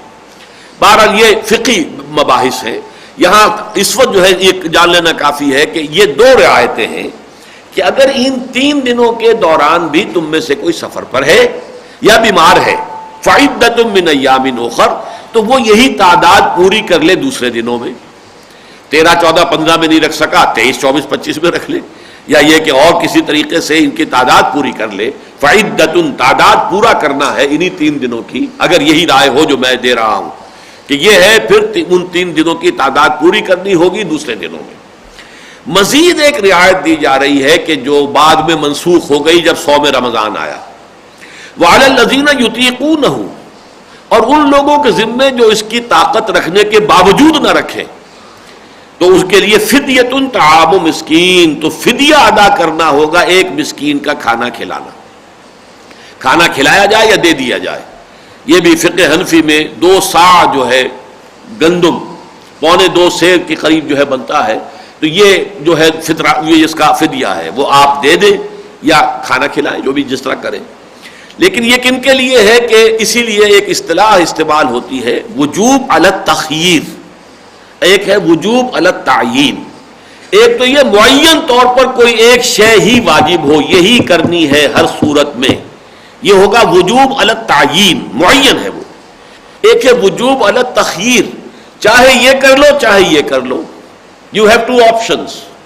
تو یہاں ایک آپشن بھی دیا گیا، تخییر، اختیار دے دیا گیا کہ اگر تم روزہ رکھنے کے، نہ تو تم بیمار ہو نہ تم سفر پر ہو، سارے حالات سازگار ہیں، پھر بھی طبیعت نہیں مان رہی، نہیں جی کر رہا، تو ابھی ابتدا میں مزید رعایت یہ ہے کہ ایک روزے کا فدیہ، ایک مسکین کا کھانا. یہ گویا کہ اضافی رعایت دی گئی. دیکھیے یہ بھی اصل میں پوری حکمت کو اگر آپ سمجھ لیں گے کہ چونکہ عرب سرے سے مانوس نہیں تھے اس عبادت سے، لہذا تدریجاً انہیں مانوس کیا جا رہا ہے. اگر ایک دم ایک مہینے کے روزے فرض کر دیے گئے ہوتے تو واقعہ ہے کہ بڑا مشکل ہو جاتا. مہینے تو پھر ٹھیک ہے، سردیوں کے بھی آتے ہیں تو گرمیوں کے بھی آتے ہیں بہت سخت مہینے، لیکن نہیں، پہلے ہر مہینے میں 3 دن کے روزے. اس میں بھی مزید رعایت کہ اگر نہیں طبیعت مان رہی ہے، نہیں رکھنا چاہتے ہو تو ایک مسکین کو کھانا کھلا دو، اس کا کھانا فراہم کر دو. یہ بھی ایک مزید رعایت ہے تاکہ مانوس ہوتے چلے جائیں. جیسے ہم دیکھتے ہیں کہ سورہ بقرہ میں فرمایا گیا یسألونک عن الخمر والمیسر، اے نبی یہ آپ سے شراب اور جوئے کے بارے میں پوچھ رہے ہیں. قل اسمھا فی، ان کے اندر بہت بڑا گناہ بھی ہے لیکن یہ کہ کچھ لوگوں کے لیے منافع بھی ہے. واسمھما اکبر من نفعہما، لیکن ان کا گناہ کا پہلو ان کے نفع کے پہلو سے زیادہ بڑا ہے. بس اتنی بات کر کے چھوڑ دی. پھر سورہ نساء میں آ گیا ولا تقربوا الصلاۃ وانتم سکارى، دیکھو نشے کی حالت میں نماز کے قریب نہ آنا. اس کے بعد سورہ مائدہ میں آخری حکم آیا. تو ایک تو یہ ہے کہ تدریجی احکام جو ہے وہ مختلف صورتوں میں مختلف مقامات پر آئے ہوں، لیکن قرآن مجید میں ایک مثالیں جو ہے اس کی موجود ہیں. ایک اور مثال بھی میں آپ کے سامنے پیش کر سکتا ہوں کہ سورہ مزمل کے آغاز میں جو فرض کر دیا گیا تھا رات کا قیام، کم سے کم تہائی رات کھڑے رہو، اس کا جو پھر منسوخی کا حکم آیا وہ اسی سورہ مزمل کے اندر موجود ہے. 20ویں آیت جو ہے، جو پورا رکوع ایک آیت پر مشتمل ہے، اور جس کے بارے میں میری رائے ہے کہ وہ آیت بھی 2 حصوں میں علیحدہ علیحدہ تقسیم ہوئی ہے، اس لیے کہ وہاں بھی تکرار کا انداز موجود ہے. اور اس پر مجھے ابن عباس رضی اللہ تعالیٰ عنہما کا قول مل گیا، اور اس میں کہ ان کے نزدیک یہ آیت جو ہے اگرچہ ایک ہے لیکن یہ کہ یہ 2 حصوں میں علیحدہ علیحدہ اوقات میں نازل ہوئی ہے. لیکن یہاں یہ کیا گیا جیسے کہ سورہ مزمل میں ہے، ابتدائی حکم بھی یہی اور جو اس کا تکمیلی احکام ہے وہ بھی ساتھ ہی رکھ دیے گئے ہیں. تو اس کی مثال سورہ مزمل میں موجود ہے، اگرچہ عام طور پر جو ہے وہ ارتقائی جو مراحل طے کیے احکام نے وہ آپ کو مختلف صورتوں میں ملتے ہیں. فرمایا فمن تطوع خیرا فهو خیر اللہ، جو کوئی تم میں اپنی مرضی سے خیر کرے گا، بھلائی کمائے گا، نیکی کمانا چاہے گا، یعنی ایک کے بجائے 2 مسکینوں کو کھانا کھلائے گا، 10 کو کھلائے گا، یہ اس کی مرضی ہے، یہ اس کے لیے بہتر ہے. جتنی بھلائی کمائے، جتنی نیکی کمائے، لیکن ایک مسکین کا کھانا جو ایک روزے کا فدیہ یہ معین کر دیا گیا. اب دیکھیے یہ الفاظ بول رہے ہیں وَأَن تَصُومُوا خَيْرٌ لَكُمْ إِن كُنتُمْ تَعْلَمُونَ، اگر تم روزہ رکھو تو یہی تمہارے لیے بہتر ہے اگر تم علم رکھتے ہو. تشویق کا انداز ہے کہ اس رعایت سے فائدہ نہ اٹھاؤ، یہ رعایت تو دے دی ہم نے تمہیں کیونکہ تم مانوس نہیں ہو، تمہیں ابھی رفتہ رفتہ جو ہے ذرا مانوس کرنا ہے تاکہ تمہاری طبیعتیں جو ہیں وہ اس کو قبول کریں. لیکن یہ ہے کہ تشویق اور ترغیب کا انداز وَأَن تَصُومُوا خَيْرٌ لَكُمْ إِن كُنتُمْ تَعْلَمُونَ، یہ تمہارے لیے بہتر ہے اگر تم علم رکھتے ہو. تو یہ 2 آیات جیسا کہ میں نے عرض کیا ہے میرے نزدیک یہ روزے کا ابتدائی حکم ہے، اور یہ ہر مہینے میں 3 روزے اور اس کے ساتھ یوم عاشورہ کا 4تھا روزہ، یہ ہے کہ جو حضور نے مدینے تشریف لاتے ہی حکم دیا. اب اس کے 16-17 مہینے کے بعد جو ہے تقریباً یہ جو صوم رمضان کی آیت نازل ہو رہی ہے وہ اب اگلی ہے. شہر رمضان الذی انزل فیہ القرآن، رمضان کا مہینہ وہ ہے جس میں قرآن نازل کیا گیا. اب دیکھیے یہاں پر اس کو 2 آتشہ بنایا جا رہا ہے اس پروگرام کو، کہ ایک قدم تو یہ اٹھایا گیا کہ بجائے ہر مہینے میں 3 روزے رکھنے کے ایک مہینہ مکمل پے بپے روزے رکھو تاکہ ذرا ریگرس ایکسرسائز ہو جائے. اب ذرا مشقت تمہاری جو ہے، تمہاری ٹریننگ جو ہے وہ سخت ہو جائے، مسلسل 1 مہینے روزے رکھو. اس کے لیے کسی بھی مہینے کا انتخاب ہو سکتا تھا، ایک ایکسرسائز کی حیثیت سے تو مساوی ہوتا، کوئی مہینہ ہوتا، ذوالقعدہ ہوتا یا کوئی محرم ہوتا یا کوئی اور ربیع الاول ربیع الثانی ہوتا، برابر تھا 1 مہینہ. جیسے رمضان جو ہے مختلف موسموں میں آتا ہے ایسے ہی یہ مہینے بھی مختلف موسموں میں آتے ہیں، وہ حکمت بھی پوری ہو جاتی. لیکن خاص طور پر رمضان مبارک کا انتخاب کیوں کیا گیا، اب اس کو بیان کیا گیا. رمضان کا مہینہ وہ ہے جس میں قرآن نازل کیا گیا. کیا بنا کر نازل کیا گیا؟ ہدی للناس وبینات من الہدی والفرقان، لوگوں کے لیے ہدایت. پہلی بات تو نوٹ کیجئے کہ اسی سورہ مبارکہ کے شروع میں ہے ہدی للمتقین، یہ اہل تقوی کے لیے ہدایت ہے. یہاں فرمایا ہدی للناس. اب ان میں کیا جو ہے ترتیب ہوگی، کیسے ہم ایک دوسرے کو ریکنسائل کریں گے، وہ یہ ہے کہ اصلاً اپنی جگہ پر قرآن مجید تمام نوع انسانی کے لیے ہدایت نامہ ہے، لیکن اس کی ہدایت سے استفادہ صرف وہ کر سکتے ہیں جن میں تقویٰ ہو. طلب ہو، خواہش ہو، وہ استفادہ کریں گے۔ اب تقویٰ ہی پیدا کرنے کے لیے روزے کی عبادت تم پر فرض کی گئی ہے۔ اس طریقے سے یہ 2 عرصہ پروگرام کر دیا گیا۔ رمضان کا مہینہ چنا گیا، وہ نزول قرآن کا مہینہ ہے۔ اچھا، نزول قرآن کا مفہوم کیا ہے؟ یہ بھی بہت مرتبہ مضمون آ چکا ہے کہ انزل ینزل انزالا اور نزل ینزل تنزیلا میں فرق کیا ہے؟ عالم یعلم اعلاما اور علم یعلم تعلیما۔ تعلیم ہے کسی کو رفتہ رفتہ تھوڑا تھوڑا کر کے کوئی چیز اس کے ذہن نشین کرتے چلے جانا۔ اعلام ہے آپ نے ایک بات بتا دی، اب وہ جانے، اس کا کام جانے، ہم نے تو بتانا تھا بتا دیا۔ تو اعلام اور تعلیم میں جو فرق ہے وہی انزال اور تنزیل میں ہے۔ دفعتاً ایک دم کسی شے کو اتار دینا یہ انزال ہے، رفتہ رفتہ تھوڑا تھوڑا تھوڑا تھوڑا کر کے اتارنا تاکہ لوگوں کے ذہنوں میں بیٹھتا چلا جائے، لوگ جو ہیں اس کو پوری طریقے سے سمجھ لیں، ہضم کرتے چلے جائیں، پوری طریقے سے ایسیمیلیٹ کریں اس کے مفہوم کو۔ دفعتاً پورا قرآن نہ ہو بلکہ یہ کہ تھوڑا تھوڑا کر کے نازل کیا جائے، یہ تنزیل ہے۔ قرآن مجید میں یہ دونوں مصدر استعمال ہوتے ہیں۔ حضور پر بطرز تنزیل آیا ہے، 23 سال میں یا 22 سال جو بھی آپ کہیں گے کہ شمسی حساب سے 22 سال بنیں گے، اس میں یہ قرآن مجید تھوڑا تھوڑا تھوڑا تھوڑا تھوڑا تھوڑا آیات یا سورتیں پھر سورتیں یہ نازل ہوئی، یہ تنزیل ہے۔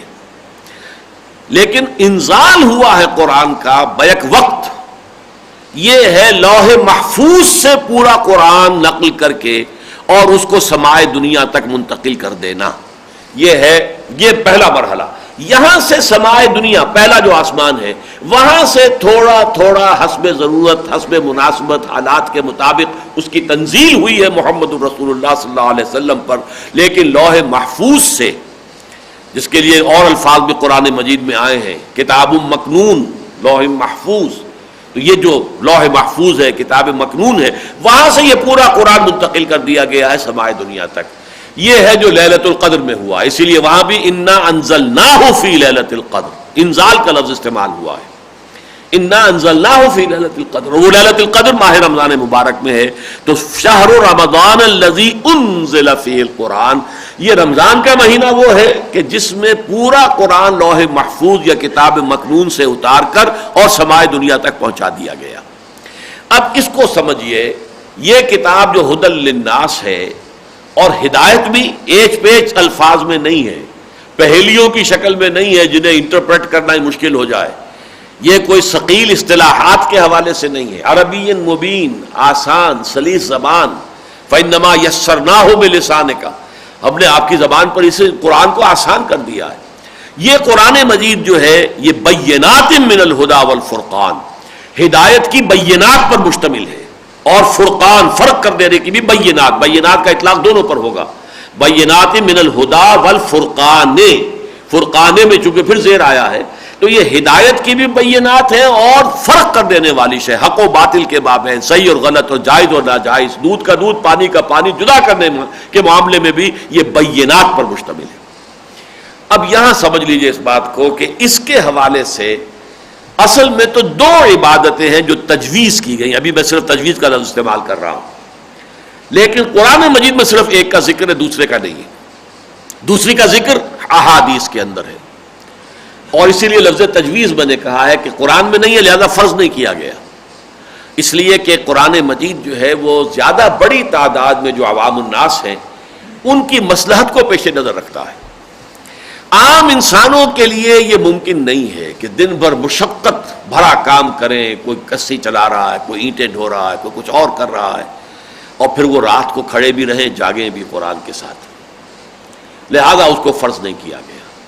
لیکن اصلاً قرآن کے ساتھ، رمضان مبارک کے ساتھ صوم کی عبادت کو جوڑنے سے در حقیقت 2 پروگرام دیے گئے، چنانچہ ایک تو خطبہ ہے حضور کا صلی اللہ علیہ وسلم، جس کو کہ حضرت سلمان فارسی رضی اللہ تعالیٰ عنہ نے نقل کیا ہے، اور امام بیہقی اسے لائے ہیں شعب الایمان میں۔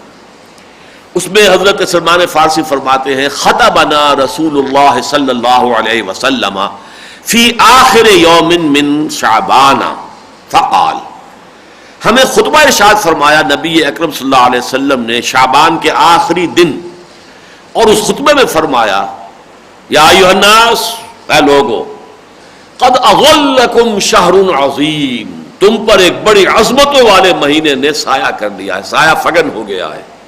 جیسے آپ انگریزی میں کہتے ہیں coming events cast their shadows before, تو شعبان کا آخری دن ہے، رمضان آیا چاہتا ہے، تو گویا کہ رمضان نے سایہ کر لیا ہے شعبان کے اس آخری دن پر، اس کا جو سایہ ہے وہ پڑ رہا ہے. قد اظلکم شہر عظیم، تم پر سایہ فگن ہو گیا ہے ایک بڑی عظمت والا مہینہ. شہر مبارک، بڑی برکتوں والا مہینہ. شہر فیہ لیلۃ خیر من الف شہر، وہ مہینہ جس میں ایک رات وہ بھی ہے جو 1000 راتوں سے زیادہ افضل ہے اپنی قدر و قیمت کے اعتبار سے. اب نوٹ کیجئے دو جملے حضور کے، جعل اللہ صیامہ فریضۃ وقیام لیلہ تطوعا. اللہ تعالی نے قرار دیا ہے اس مہینے میں روزہ رکھنا فرض، اور اس کی راتوں میں جاگنا، کھڑے رہنا تمہاری مرضی پر، تطوعا. اس کو فرض نہیں کیا. لیکن نوٹ کیجئے کہ شروع میں لفظ ہے جعل اللہ. ویسے تو یہ کہ رات کی عبادت ہے، تہجد ہے، رات کو کھڑے ہونا ہے، یہ بقیہ جو مہینے ہیں آپ وہ شوال میں بھی اور شعبان میں بھی اور ذوالقعدہ میں بھی اور ذوالحجہ میں بھی اور محرم میں بھی، سفر میں بھی، جب بھی کریں بہت بڑی بات ہے. تہجد ہے جس کا الزام جب چاہیں. لیکن یہاں لفظ جعل آگے مجعول کے صیغے میں، گویا کہ اس کے مفعول دونوں ہو گئے، لیکن ایک کا مجعول ہونا جو ہے فرض کے درجے میں. جعل اللہ صیامہ فریضۃ، اللہ تعالیٰ نے ٹھہرا دیا ہے، مقرر کر دیا ہے اس کے اندر روزہ رکھنا فرض.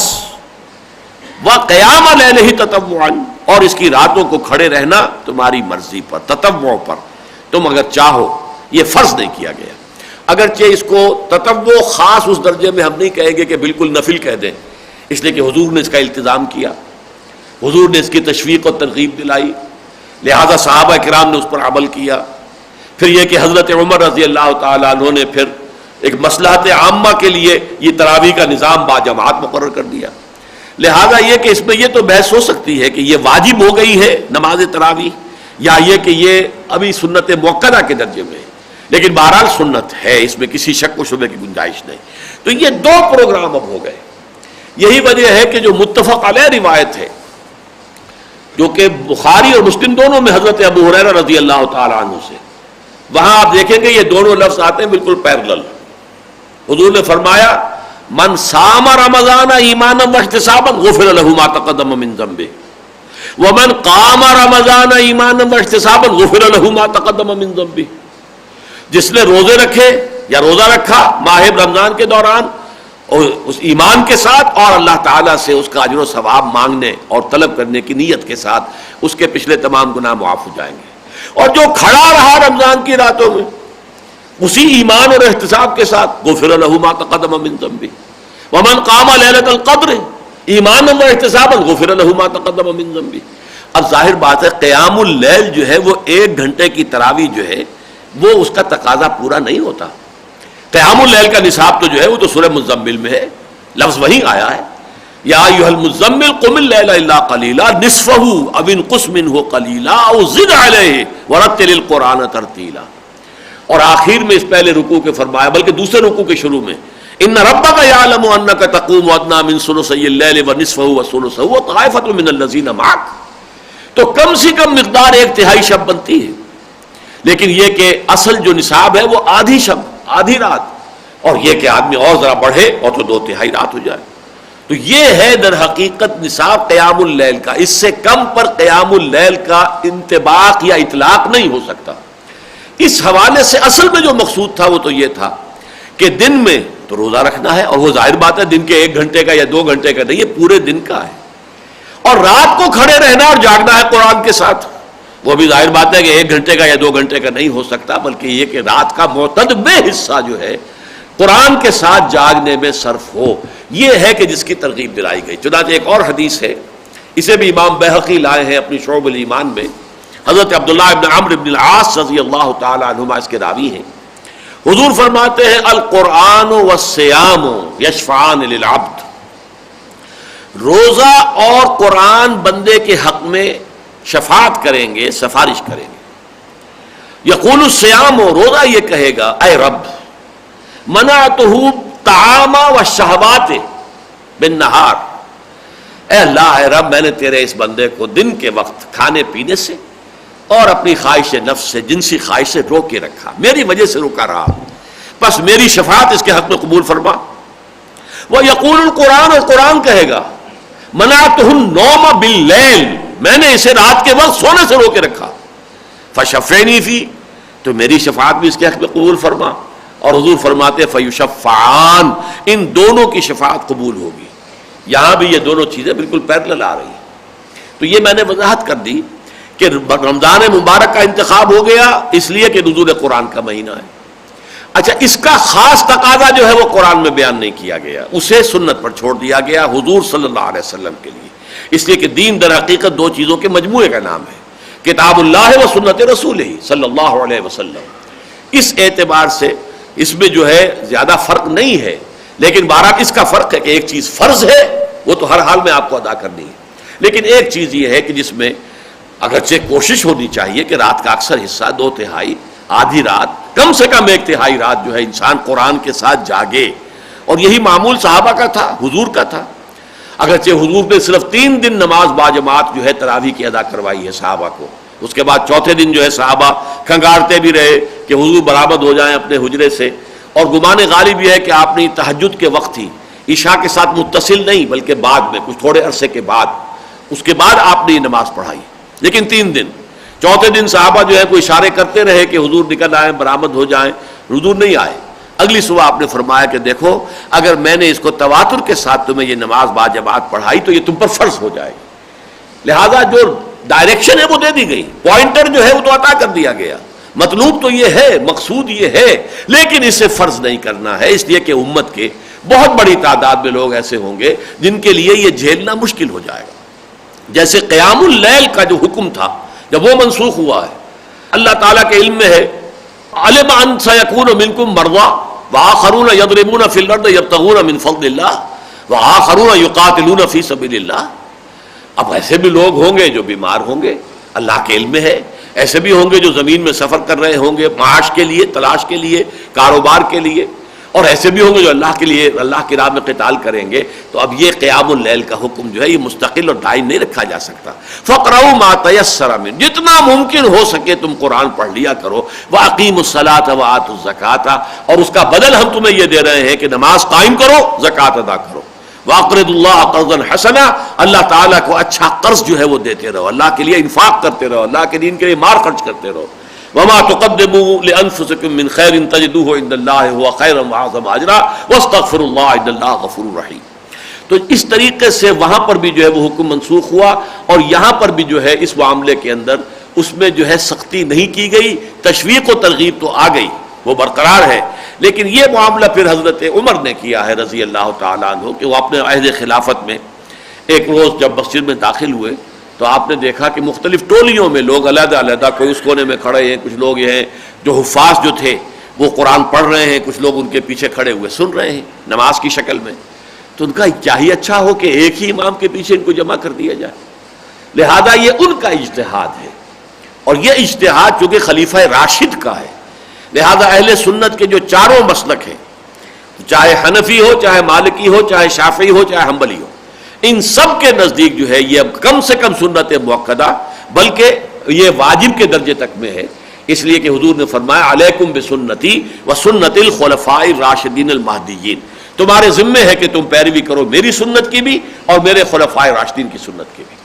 لیکن یہ کہ پھر اس کو اور دوسرے یہ کیا گیا کہ اسے متصل کر دیا عشاء کے ساتھ، تاکہ عشاء کے ساتھ آدمی جو ہے، اور یہ کام ہر شخص کر سکتا ہے، مزدور بھی کر سکتا ہے، جو شخص پورے دن جو ہے کام کرتا رہا ہے وہ بھی عشاء کے ساتھ 1 گھنٹہ اضافی لگا دینا یہ کوئی مشکل کام نہیں ہے، یہ ہر شخص کر سکتا ہے۔ تو جیسے کہتے ہیں مالا یدرک کلہ لا یترک کلہ، جو شے پوری کی پوری حاصل نہ کی جا سکے اسے پوری کی پوری کو چھوڑ بھی نہیں دینا چاہیے، جتنی حاصل ہو سکتے اتنی تو حاصل کر لی جائے۔ تو اگر یہ تہائی شب، نصف شب، 2/3 شب جاگنا ممکن نہیں ہے تو کم سے کم یہ کہ یہ 1 گھنٹہ تو لگا لیا کرو کہ اس میں تم جو ہے وہ 20 رکعتوں میں، یا بعض جگہوں پر یہ 36 رکعتوں تک آتا ہے، جو امام مالک کی جو فقہ ہے، فقہ مالکیہ، اس کے اندر 36 رکعتیں بھی ہیں، لیکن یہ کہ عام طور پر 20 ہی کا معاملہ ہے۔ چنانچہ حنبلی فقہ جو ہے کہ جو یوں سمجھیے کہ اہل حدیث فقہ سے نزدیک ترین ہے، امام احمد ابن حنبل جو ہیں ان چاروں ائمہ میں سے سب سے جو بعد کے ہیں وہ امام احمد ابن حنبل ہیں، جن کے سامنے امام اعظم کے اجتہادات بھی موجود تھے، امام مالک کے اجتہادات بھی موجود تھے، امام شافعی کے اجتہادات بھی موجود تھے، تو گویا کہ مؤخر ہونے کے نتیجے میں انہیں یہ فائدہ ہوا کہ ان سب کے اجتہادات بھی ان کے سامنے تھے، ان پر غور کر کے انہوں نے ایک رائے قائم کی۔ ان کے نزدیک بھی 20 رکعتیں ہیں، چنانچہ 20 ہی رکعتیں ہیں کہ جو حرمین شریفین میں، مسجد حرام میں بھی، مسجد نبوی میں بھی، مکے میں بھی اور مدینہ منورہ میں 20 رکعتیں ادا کی جاتی ہیں۔ بہرحال یہاں میں نے وضاحت کر دی ہے شہر رمضان کے حوالے سے اس جو عبادت صوم ہے اس کے ساتھ ایک اضافی عبادت ہے رات کو قرآن کے ساتھ جاگنے کی، جس میں کہ مقصود تو یہ ہے کہ کم سے کم تہائی شب انسان جو ہے بسر کرے نماز قرآن کے ساتھ، قرآن پڑھے، قرآن سیکھے، قرآن سنے، لیکن یہ ہے کہ کم سے کم جو ہے اس سے جو ہے کوئی شخص جو ہے اگر نہیں کر سکتا ہے تو بہرحال وہ تراویح کا نظام جو ہے اسی سے استفادہ کرے۔ شہر رمضان الذی انزل فیہ القرآن ھدی للناس وبینات من الھدی والفرقان فمن شہد منکم الشہر فلیصم، تو جو کوئی بھی تم میں سے موجود ہو یا تم میں سے جو شخص بھی پائے اس مہینے کو، یعنی سفر پر نہیں ہے وہ بلکہ اپنے ہاں مقیم ہے، تو اس کے لیے فلیصم ہو، اب یہ صیغہ امر آیا ہے، اب اس کے لیے لازم ہے کہ اس کے روزے رکھے، اس کے دوران پورا مہینہ جو ہے وہ روزے رکھ کر بسر کرے۔ البتہ جو پہلی رعایت تھی اسے دوبارہ دہرا دیا، یہ رعایت برقرار رہے گی، وَمَنْ كَانَ مَرِيضًا أَوْ عَلَى سَفَرٍ فَعِدَّةٌ مِّنْ أَيَّامٍ أُخَرَ، جو کوئی بیمار ہو یا سفر پر ہو، اور یہ میں نے عرض کیا تھا کہ یہ جو تکرار ہے اسی نے میرے ذہن کو ادھر راغب کیا تھا کہ یہ دونوں جو ہے صوم رمضان سے متعلق نہیں ہو سکتی باتیں، بلکہ یہ مختلف اوقات میں نازل ہونے والے احکام ہیں۔ پھر ایام و معدودات کے لفظ پر غور کرنے سے مزید بات واضح ہوئی کہ 30 دن جو ہے اس پر ایام و معدودات کا اطلاق مناسب معلوم نہیں ہوتا، وہ گنتی کے چند دن نہیں ہے، 30 دن تو بہرحال ایک مدت بنتی ہے، لہذا وہی 3 دن والی بات جو ہے وہ صحیح ہے، واللہ اعلم۔ لیکن یہ کہ فرمایا یرید اللہ بکم اليسر ولا یرید بکم العسر، یہ گویا کہ ایک ڈائریکٹیو ہے، اللہ تمہارے لیے آسانی چاہتا ہے، سختی نہیں چاہتا، یعنی یہ کہ تشدد پسندی جو ہے دین میں وہ پسند نہیں ہے۔ ایک شخص کو 104 بخار چڑھا ہوا ہے لیکن روزہ نہیں چھوڑنا، یہ تشدد ہے، یہ تقویٰ نہیں ہے، بلکہ مولانا مودودی کی اصطلاح میں تقویٰ کا حیضہ ہے، یہ در حقیقت پسندیدہ اور مطلوب شے نہیں ہے۔ یا یہ ہے کہ سفر پہ ہے روزہ رکھا ہوا، اور سفر بھی کیونکہ بعض صحابہ نے یہ واقعہ ہوا حضور کے زمانے میں کہ سفر پر تھے آپ، کسی غزوے پر ہوں گے، تو وہاں جا کر کچھ لوگ روزے سے تھے، کچھ نہیں تھے، جو روزے والے تھے وہ تو جا کے بے سود ہو کر گر گئے، اور جو جن کے روزے نہیں تھے انہوں نے جا کے خیمے ویمے لگائے، وہاں انتظام کیا، تو حضور نے فرمایا آج جو روزہ نہ رکھنے والے ہیں وہ اجر میں بازی لے گئے ان سے کہ جنہوں نے روزہ رکھا ہے، یہ تو آ کے بے سود ہو کے گر گئے یہاں پر، انہوں نے آ کر جو ہے کام کیا، محنت کی ہے۔ اسی طریقے سے ایک شخص کو آپ نے دیکھا کہ وہ بے ہوش ہو گیا ہے، روزے سے تھا، پوچھا کیا وجہ ہے روزے سے، فرمایا لیس من البر الصیام فی السفر، سفر میں روزہ رکھنا یہ کوئی نیکی کے کاموں میں سے نہیں ہے۔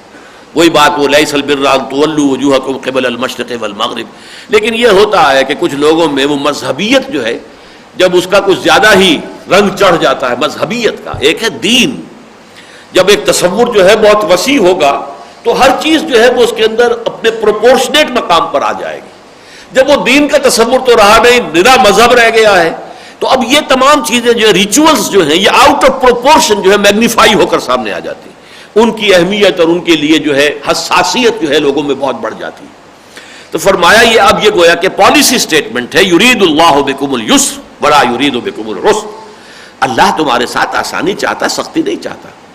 وَلِتُكْمِلُوا الْعِدَّةَ، البتہ اب یہ لازم ہے، وہ رعایت ختم ہو گئی، وَعَلَى الَّذِينَ يُطِيقُونَهُ فِدْيَةٌ طَعَامُ مِسْكِين، وہ رعایت ختم ہو گئی۔ وَلِتُكْمِلُوا الْعِدَّةَ، تاکہ تم مکمل کرو تعداد، بخار کی وجہ سے 3 روزے رہ گئے تو 3 روزے جو ہیں بعد میں پورے کرو، سفر کی وجہ سے کچھ روزے قضا ہو گئے تو بعد میں پورے، اب تعداد پوری کرنی ہوگی، اگر 29 کا رمضان تھا تو 29 کی تعداد پوری کرنی ہوگی، 30 کا رمضان تھا تو 30 کی تعداد پوری کرنی ہوگی، اب وہ دوسری رعایت ختم ہو گئی۔ وَلِتُكَبِّرُوا اللَّهَ عَلَى مَا هَدَاكُمْ، اور تاکہ تم اللہ کی کبریائی کا اعلان کرو، تکبیر کرو اللہ کی اس پر کہ جو تمہیں ہدایت اس نے عطا کی ہے۔ اب ایک تو اس تکبیر پر عمل ہم کرتے ہیں عیدین میں، جاتے آتے تکبیر پڑھتے ہوئے جانا، تکبیر پڑھتے ہوئے آنا، اللہ اکبر لا الہ الا اللہ، اللہ اکبر اللہ اکبر للہ الحمد، یہ تکبیر ہے۔ پھر جب ہم نمازیں پڑھتے ہیں، عید الاضحیٰ کی ہو یا عید الفطر کی ہو، تو اضافی تکبیریں ہوتی ہیں، 6 تکبیریں اضافی، 3 پہلی رکعت میں، 3 بعد میں۔ لیکن تکبیر بمانی اللہ کو بڑا کرنا، اللہ کی بڑائی کا نظام قائم کرنا، اس کے حوالے سے اس کا تعلق جڑ جائے گا۔ اس سے اگلے رکوع میں مضمون آ رہا قتال فی سبیل اللہ کا، وَقَاتِلُوهُمْ حَتَّى لَا تَكُونَ فِتْنَةٌ وَيَكُونَ الدِّينُ لِلَّهِ، اب جنگ جاری رکھو یہاں تک کہ فتنہ ختم ہو جائے اور دین اللہ کے لیے ہو جائے خالص، اللہ کی حکومت قائم ہو جائے۔ اسی طرح جب سورہ حج میں یہ الفاظ آئے ہیں وَلِتُكَبِّرُوا اللَّهَ عَلَى مَا هَدَاكُمْ، تو اس کے فوراً بعد قتال کا حکم ہے، أُذِنَ لِلَّذِينَ يُقَاتَلُونَ بِأَنَّهُمْ ظُلِمُوا وَإِنَّ اللَّهَ عَلَى نَصْرِهِمْ لَقَدِيرٌ۔ تو اس اعتبار سے وہ جو تکبیر رب کی عملی تحریک اور جد و جہد جاری تھی، اس کا جو آخری مرحلہ تھا قتال، اس کی طرف بھی ایک پوائنٹر ہے، اس کی طرف بھی ایک اشارہ کیا جا رہا ہے۔ یہ روزے کی سختی بھی تمہیں در حقیقت اس لیے جو ہے تم پر ڈالی جا رہی ہے کہ جنگ کی سختیاں جو ہیں جھیلنے کے قابل ہو جاؤ۔ حین الباس، آیت البر بھی ختم ہوئی تھی اسی پر، وَصَابِرِينَ فِي الْبَأْسَاءِ وَالضَّرَّاءِ وَحِينَ الْبَأْسِ، جنگ کے وقت جنگ کی سختیوں کو جھیلنے کی تمہارے اندر صلاحیت پیدا ہو جائے۔ تو اس حوالے سے یہ جو احکام حج آ رہے ہیں سورہ حج میں یا احکام صوم یہاں آئے، دونوں میں یہ ہے وَلِتُكَبِّرُوا اللَّهَ عَلَى مَا هَدَاكُمْ وَلَعَلَّكُمْ تَشْكُرُونَ، اور تاکہ تم شکر کرو۔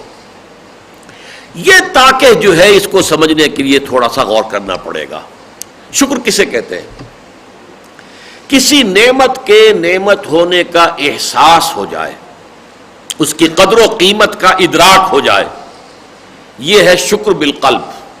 امام راغب نے شکر کے 3 درجے قائم کیے۔ ویسے یہ لفظ جو آتا ہے عربی لغت میں عین شکرا، ایک ایسا چشمہ ہے جس میں سے پانی ابل رہا ہے، کوئی شے جو ہے اندر سے خوب ابل رہی ہے۔ اسی طرح شکر کا جذبہ جو ہے وہ انسان کے دل کی گہرائیوں سے ابھرتا ہے، اگر اس کی فطرت مسخ نہیں ہوئی ہے، اگر وہ سلیم الفطرت انسان ہے، تو اگر کسی شخص نے اس کے ساتھ کوئی بھلائی کی ہے، نیکی کی ہے، اس کی کوئی تکلیف رفع کی ہے، اس کی کوئی ضرورت پوری کی ہے، تو جیسے کہ کسی چشمے کے اندر سے پانی ابلتا ہے، ایسے ہی قلب کی گہرائیوں سے تشکر کا ایک چشمہ جو ہے پھوٹتا ہے۔ تو سب سے پہلا مرحلہ اس کا یہ کہ دل میں ادراک اور احساس ہو جائے کہ اس شخص نے میرے ساتھ بڑی بھلائی کی ہے۔ اگر اس کا ادراک ہی نہیں ہوا، جس کی مثال یہ ہے کہ آپ نے بچے کے ہاتھ پر ہیرا رکھ دیا، بچے کو کیا پتا کہ یہ ہیرا ہے کہ کانچ ہے، اسے تو اس کا شعور ہی نہیں ہے، تو وہ ہیرے کے متناسب پروپورشنیٹ شکر نہیں پیدا ہوگا اس کے اندر۔ جبکہ کسی جوہری کے ہاتھ میں آپ نے ہیرا رکھ دیا ہو تو اس کے اندر وہ تشکر جو ہے پروپورشنیٹ ہوگا کہ مجھے کیا شے دے دی گئی ہے۔ تو امام راغب کہتے ہیں یہ ہے شکر بالقلب، ادراک ہو جائے کسی نعمت کا کہ یہ نعمت کتنی بڑی ہے۔ پھر شکر باللسان ہے، زبان سے شکر ادا کرو۔ پھر شکر بالجوارح ہے، اپنے پورے وجود سے اس نعمت کا حق ادا کرو۔ کسی بچے کو اس کو والد نے بڑی اچھی کتاب لا کر دی، بچہ مہذب ہے، سویلائزڈ ہے، وہ تھینکس ڈیڈ یہ کہہ دیا اس نے، ابا جان آپ کا شکریہ، آپ نے میرے لیے آپ یہ کتاب لے کر آئے، پھر اس نے اٹھا کر اسے اوپر رکھ دیا، اسے پلٹ کر دیکھا ہی نہیں، تو یہ ناشکری ہے۔ لیکن اگر اس نے اس کو پڑھا، اس سے استفادہ کیا، تو یہ شکر ہے عمل کے ساتھ، جو کہ اس کے پورے وجود سے شکر ہوگا۔ شکر بالقلب، شکر باللسان، شکر بالجوارح۔ اب یہاں شکر کس شے کا ہے؟ قرآن کا۔ کتنی عظیم دولت اللہ نے تمہیں دی ہے، اس کا تمہیں ادراک ہو۔ ادراک کب ہوگا؟ اس جگہ پر آ کر ہمیں صوم رمضان کی جو ایک ایڈیشنل ڈائمنشن ہے وہ سامنے آئے گی کہ ہمارے وجود میں، جسے ہم نے ابھی ایڈ لیبیڈو کہا تھا اور پھر ایگو کہا اور سپر ایگو کہا، تو جان لیجئے کہ ہمارے وجود کے یہ 2 حصے ہیں، ایک فرشتہ ہے، از فرشتہ سرشتہ وز حیوان، اور ایک حیوان ہے ہمارے اندر، آدمی زادہ طرفہ معجون است از فرشتہ سرشتہ وز حیوان۔ ایک روح ربانی ہے جو آسمان سے آئی ہے، جو ہمیں اوپر کھینچتی ہے نیکی کے لیے، بھلائی کے لیے، اللہ کا قرب حاصل کرنے کے لیے۔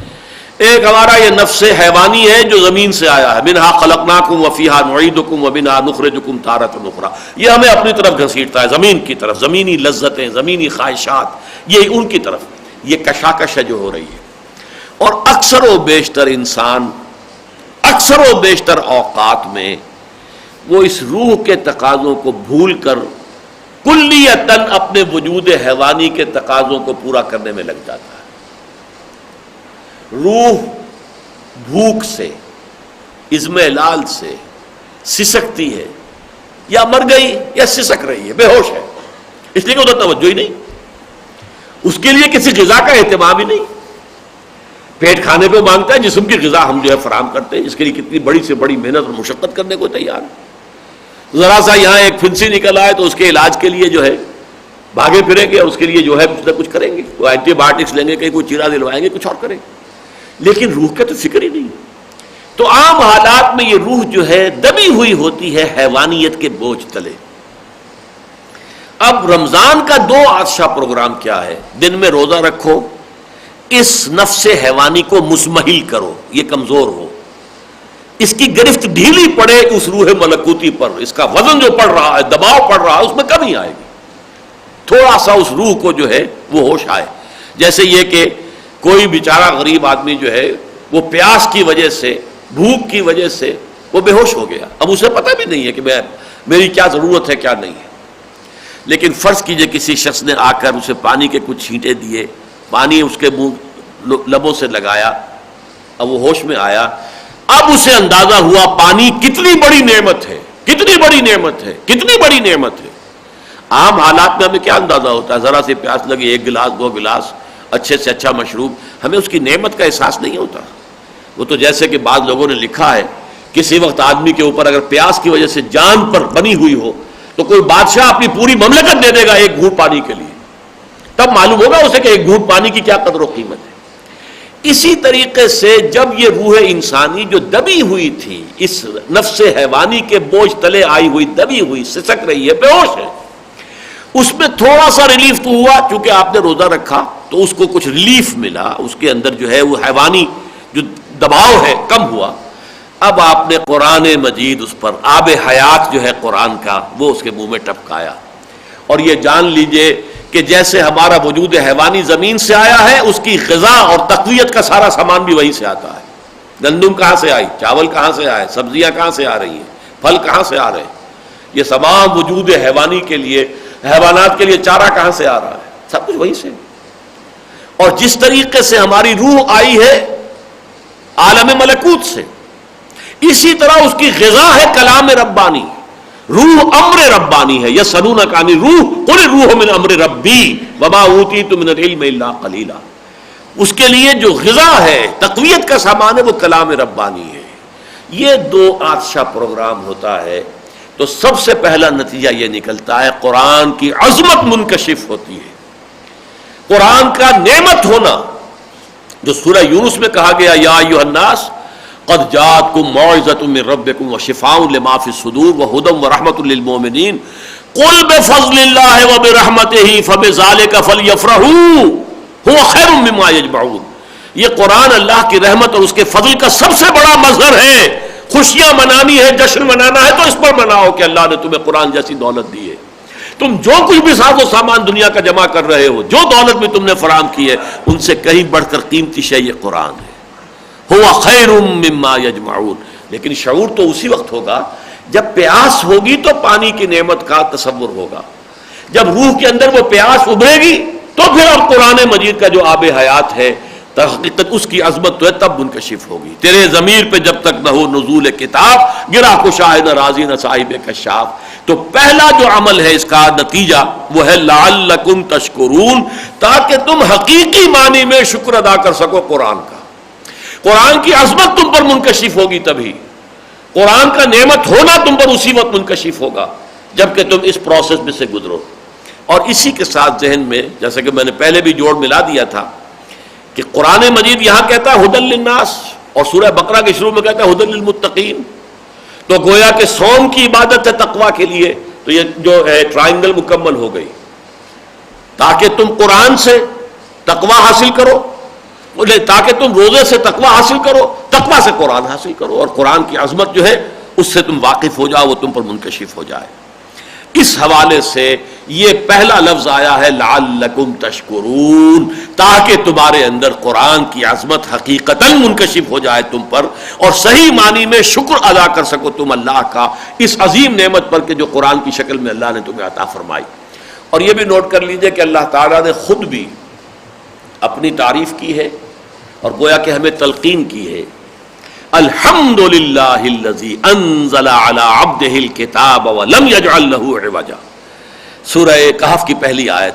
کل حمد، کل ثنا، کل تعریف، کل شکر اس اللہ کے لیے ہے جس نے اپنے بندے پر صلی اللہ علیہ وسلم یہ کتاب نازل فرمائی جس میں کوئی ایچ پیچ نہیں رکھا، کوئی کجی نہیں رکھی. اچھا اگلی آیت پڑھیے اب. وَإِذَا سَأَلَكَ عِبَادِي عَنِّي فَإِنِّي قَرِيبٌ. اس آیت کے ربط اور تعلق کو تو اکثر و بیشتر لوگ بالکل نہیں سمجھ سکے، اور میں حیران ہوا کہ سب سے بڑھ کر جو ربط قرآن کے سب سے بڑے علمبردار ہیں وہ بالکل ہی نہیں سمجھ پائے اس کا ربط کیا ہے. اور جب میرے بندے آپ سے نبی میرے بارے میں پوچھیں تو کہیے کہ انی قریب، میں قریب ہی ہوں. اجیب دعوت الداع اذا دعان، میں تو ہر پکارنے والے کی پکار کو سنتا ہوں جب بھی پکارے، جہاں بھی پکارے. نہ صرف سنتا ہوں، قبول کرتا ہوں اس کی دعا کو. لیکن یہ کہ یہ یک طرفہ عمل نہیں ہوگا. فَلْيَسْتَجِيبُوا لِي، چاہیے کہ وہ بھی تو میری پکار کو سنے، لبیک کہے، میری باتیں مانے. وَلْيُؤْمِنُوا بِي، اور مجھ پر رکھے پورا یقین، پورا ایمان، پورا ایقان. لَعَلَّهُمْ يَرْشُدُونَ، یہ تیسرا لعل آ گیا تاکہ وہ رشد اور فوز و فلاح سے ہمکنار ہو جائیں. یہ اونچی، سب سے اونچی منزل ہو گئی رشد. خلفائے راشدین، صحابہ کرام کو اولئک هم الراشدون، رشد اور فلاح یہ سب سے اونچی اصطلاحات ہے. فائز ہو جانا، فائز المرا، اولئک هم الفائزون، اولئک هم الراشدون، اولئک هم المفلحون. تو یہ رشد جو ہے یہ گویا کہ انسان اپنا وہ اصل مقام جو اللہ نے اس کے لیے پوٹینشلی جس پر کہ اسے پیدا کیا ہے وہاں تک پہنچ جائے، حقیقتاً خلیفۃ اللہ بن جائے. یہ رشد ہے. لہذا یہ لعل پہلے آیا تھا کتب علیکم الصیام کما کتب علی الذین من قبلکم لعلکم تتقون. میں نے کہا تھا یہ پہلا حکمت قرآن کا پہلا لیول ہے، ضبط نفس پیدا ہو جائے، تقویٰ پیدا ہو جائے. اس کے بعد شہر رمضان الذی انزل فیہ القرآن، اس کے لیے عبادت کے لیے ہم نے مقرر کر دیا رمضان کا مہینہ جس میں قرآن نازل ہوا. اس کے روزے بھی رکھو. اور جیسا کہ میں نے عرض کیا کہ اگرچہ یہاں نہیں ہے لیکن سنت رسول کے ذریعے سے وہ دوسری عبادت جو ہے واضح کر دی گئی کہ رات کا زیادہ سے زیادہ جتنا بھی ممکن ہے حصہ قرآن کے ساتھ گزارو، جاگو اور قرآن کو اپنے اندر اتارو. اس کا نتیجہ پہلا نکلے گا یہ کہ لعلکم تشکرون، تاکہ تمہارے اندر قرآن کی اصل عظمت کا ادراک اور شعور پیدا ہو جائے، اور پھر صحیح معنی میں تم قرآن پر اللہ کا شکر ادا کرو اور صحیح معنی میں قرآن سے استفادہ کرو، اسے اپنا امام بناؤ. وَجَعَلْهُ لَنَا إِمَامًا وَنُورًا وَهُدًى وَرَحْمَةً. صرف اللہ سے دعا نہ کرو، اسے بالفعل اپنا امام اور نور اور اپنے لیے ہدایت اور رحمت بناؤ. اور اس کے بعد اصل نتیجہ کیا نکلے گا کہ تمہاری روح جب بیدار ہوئی، وہ بے ہوش پڑی ہوئی تھی پیاس سے، اس کے اوپر آب حیات قرآن کا ٹپکایا گیا. اب اس میں کوئی تقویت پیدا ہوئی ہے تو ایک قانون ہے کل شیء یرجع الی اصلہ، ہر شے اپنی اصل کی طرف رجوع کرتی ہے. یہ روح کہاں سے آئی تھی؟ عالم بالا سے. یہ اس عالم اسفل کی شے نہیں ہے، یہ عالم خلق کی شے نہیں ہے، عالم امر کی شے ہے. لہذا یہ تو ہوگی تو اس کی توجہ کدھر ہوگی؟ وہ جو ہم ہائی اسکول میں مسلسل کئی سال صبح جو ہے جو ہم پڑھا کرتے تھے حمد، اس حمد کے الفاظ یہ بھی ہیں مجھ کو ہے تیری جستجو، مجھ کو تیری تلاش ہے، خالق میرے کہاں ہے تو، مجھ کو تیری تلاش ہے.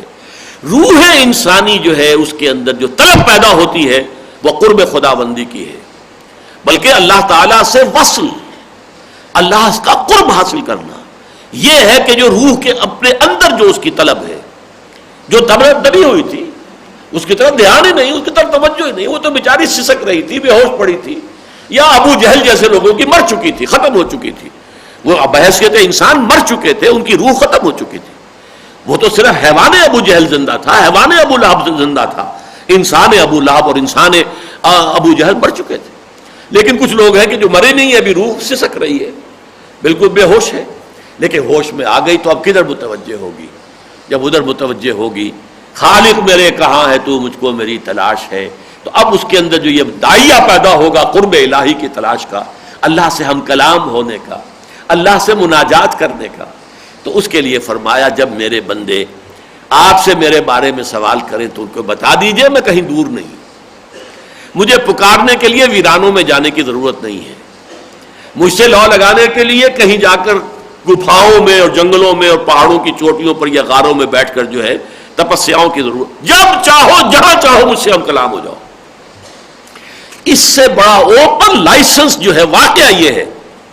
یہ میری بات اچھی طرح پلے باندھ لیجئے کہ اگرچہ ہیومن رائٹس کا میگنا کارٹا، انسانی حقوق کا میگنا کارٹا بہت بڑی دستاویز تھی کہ جس میں انسان کے حقوق معین کیے گئے، میرے نزدیک اس آیت سے بڑا میگنا کارٹا کوئی نہیں، اس سے زیادہ لبریٹنگ شے کوئی نہیں نوع انسانی کے لیے. اس لیے کہ ہمیشہ یہ رہا ہے کہ انسانوں کو کچھ چالاک انسانوں نے اس دھوکے میں ڈالا، تمہارا خدا بہت دور بہت دور بہت دور، تم بہت گھٹیا بہت رذیل، تم گناہوں میں لت پت نجس، تم اس سے ہم کلام نہیں ہو سکتے.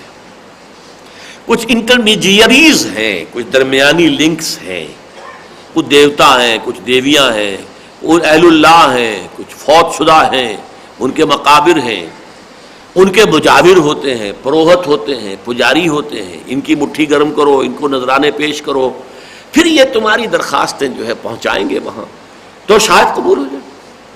یہ بدترین ایکسپلائٹیشن نو انسانی کی مذہب کے حوالے سے ہوئی. پوپ کے پاس جاؤ، کنفیس کر لو اپنے گناہ کو، کچھ نذرانہ بھی دے دو، وہ معافی کا پرچہ دے دے گا تم، اسے اختیار حاصل، عام پادری کو بھی اختیار حاصل.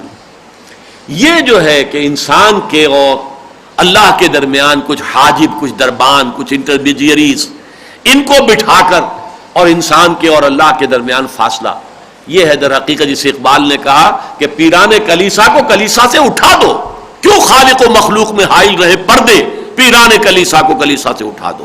خالق اور مخلوق میں کوئی پردہ نہیں، دل کے آئینے میں ہے تصویر یار، جب ذرا گردن جھکائی دے، جب چاہو ہم سے ہم کلام ہو جاؤ.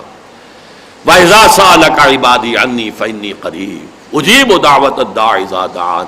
ہاں لیکن یہ لازم ہے. دیکھیے اسی کو علامہ اقبال نے اپنے جو خطبات ہیں ان میں سے ایک خطبے کا عنوان بنایا، دی میننگ آف پریئر ان اسلام.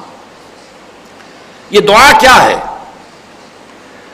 اذا دعان مجیب دعوت الداع اذا دعان، میں تو ہر پکارنے والے کی پکار کو سنتا ہوں جب بھی مجھے پکارے، جب بھی مجھ سے دعا کرے، نہ صرف سنتا ہوں قبول بھی کرتا ہوں.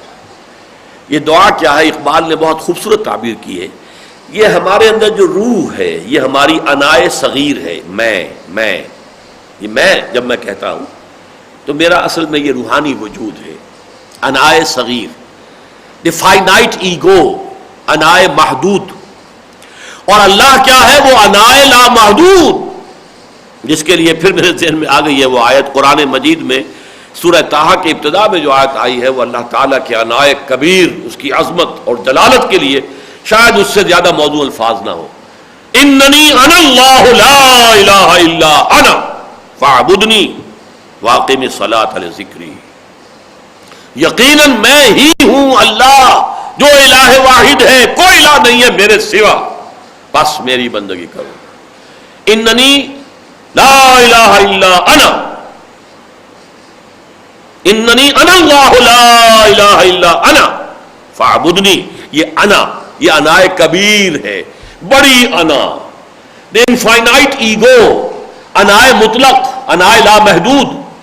اور دعا جو ہے وہ در حقیقت اس انائے صغیر کا، انائے کبیر کے روبرو آ جانا، ہم کلام ہونا.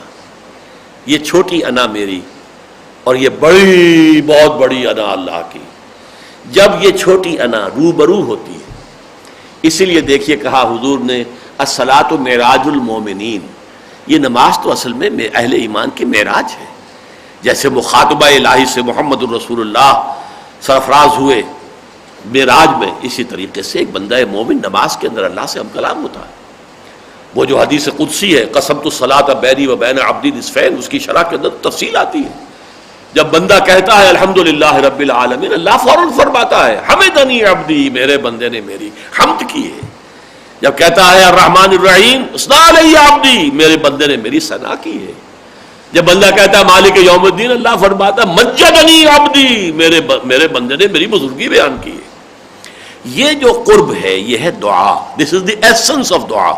ایک ہوتا ہے دعائیں پڑھنا، جیسے کہ حج کے لیے بھی کتابیں موٹی موٹی لوگ لے جاتے ہیں، وہ طواف کرتے ہوئے دعائیں پڑھ رہے ہوتے ہیں.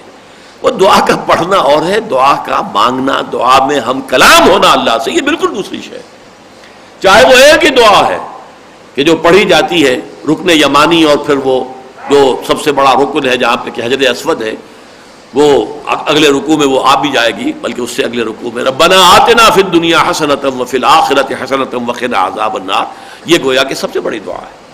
لیکن یہ کہ دعا کا قلب کی گہرائیوں سے نکلنا اور اس کیفیت کا حاصل ہو جانا حضوری کا، جسے ہم حضوری کہتے ہیں، کہ آپ گویا کہ اللہ کی پریزنس میں ہیں، اللہ کے سامنے کھڑے ہیں، رو برو ہیں، انائے صغیر انائے کبیر سے ہم کلام ہیں، یہ ہے در حقیقت دعا، اور یہ ہے معراج انسانیت۔ اس لیے حضور نے اسی دعا کو کہا ہے الدعاء مخ العبادہ، یہ دعا جو ہے عبادت کا اصل نچوڑ ہے، دعا جو ہے اس کا لب لباب ہے، عبادت کا جوہر ہے۔ بلکہ ایک حدیث میں آیا الدعاء هو العبادہ، دعا ہی تو اصل عبادت ہے۔ اس لیے کہ در حقیقت ایسنس یہی ہے کہ انائے صغیر انائے کبیر کے سامنے آ جائے، ہم کلام ہو۔ یہی وجہ ہے کہ نماز شروع کرتے ہوئے انی وجہت وجہی للذی فطر السماوات والارض حنیفا، چاہے یہ کہ الفاظ تو کہہ دیے ہیں لیکن ذہن کہیں اور ہی الجھا ہوا ہے، ایک ہے ہم تن آپ متوجہ ہو جائے۔ یہ ہے در حقیقت روزے اور دن کا روزہ، رات کا قیام بالقرآن، سیام بالنہار، قیام بالقرآن باللیل، ان دو کا جو پروگرام بنے گا وہ emancipation of the soul of the spirit, انسان کی روح ملکوتی وہ گویا کہ آزاد ہوگی، اس کی زنجیروں میں جو جکڑا ہوا تھا اسے جو ہے وہ ایک آزادی نصیب ہوگی، اور اس کے نتیجے میں وہ اللہ کی طرف متوجہ ہو کر اس سے ہم کلام ہوگی، اور یہ ہے رشد۔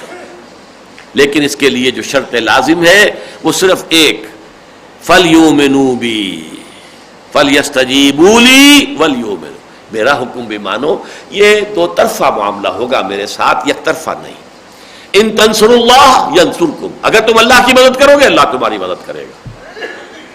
فاذکرونی اذکرکم، یہ ہم پڑھ چکے ہیں، تم مجھے یاد رکھو میں تمہیں یاد رکھوں گا، تم میری طرف چل کر آؤ گے میں دوڑ کر آؤں گا، تم بارش براؤ گے میں ہاتھ براؤں گا، تم اپنا رخ پھیر لو گے میں بھی پھیر لوں گا، تم دوبارہ رجوع کرو گے میں بھی رجوع کروں گا۔ تواب اللہ بھی ہے، تواب بندہ بھی ہے، شکر تم کرو گے میں بھی کروں گا، شکور اللہ بھی ہے، شکور بندہ بھی ہے۔ بندہ اللہ کی نعمت پر شکر ادا کرتا ہے اور اللہ اس کی شکر کی قدر فرماتا ہے۔ ہم لفظی ترجمہ کرتے ہوئے جو ہے فرق کر دیتے ہیں کہ اللہ کی شان میں وہ لفظ جو ہے اس کے شایان شان استعمال ہو، لفظ تو وہی ہے شکور، شکور بندہ بھی ہے اللہ بھی ہے، تواب اللہ بھی ہے، تواب بندہ بھی ہے۔ اور یہ کہ اللہ بھی یاد رکھتا ہے، اگر میرا بندہ مجھے اپنے دل میں یاد کرتا ہے میں بھی اسے اپنے دل میں یاد کرتا ہوں، اور اگر میرا بندہ میرا ذکر کرتا ہے کسی محفل میں تو میں اس سے کہیں اعلیٰ اور رفع محفل میں ذکر کرتا ہوں، ملائکہ مقربین کی محفل میں، کہ میرا بندہ اس وقت میرا ذکر کر رہا ہے۔ یہ جو مضمون ہے اس کے بارے میں عرض کر دوں کہ یہ جو میرا کتابچہ ہے عظمت صوم، اب اس موضوع پر اس سے زیادہ بیان کرنا اس وقت ممکن نہیں تھا، لیکن یہ 18-20 صفحات کا کتابچہ ہے۔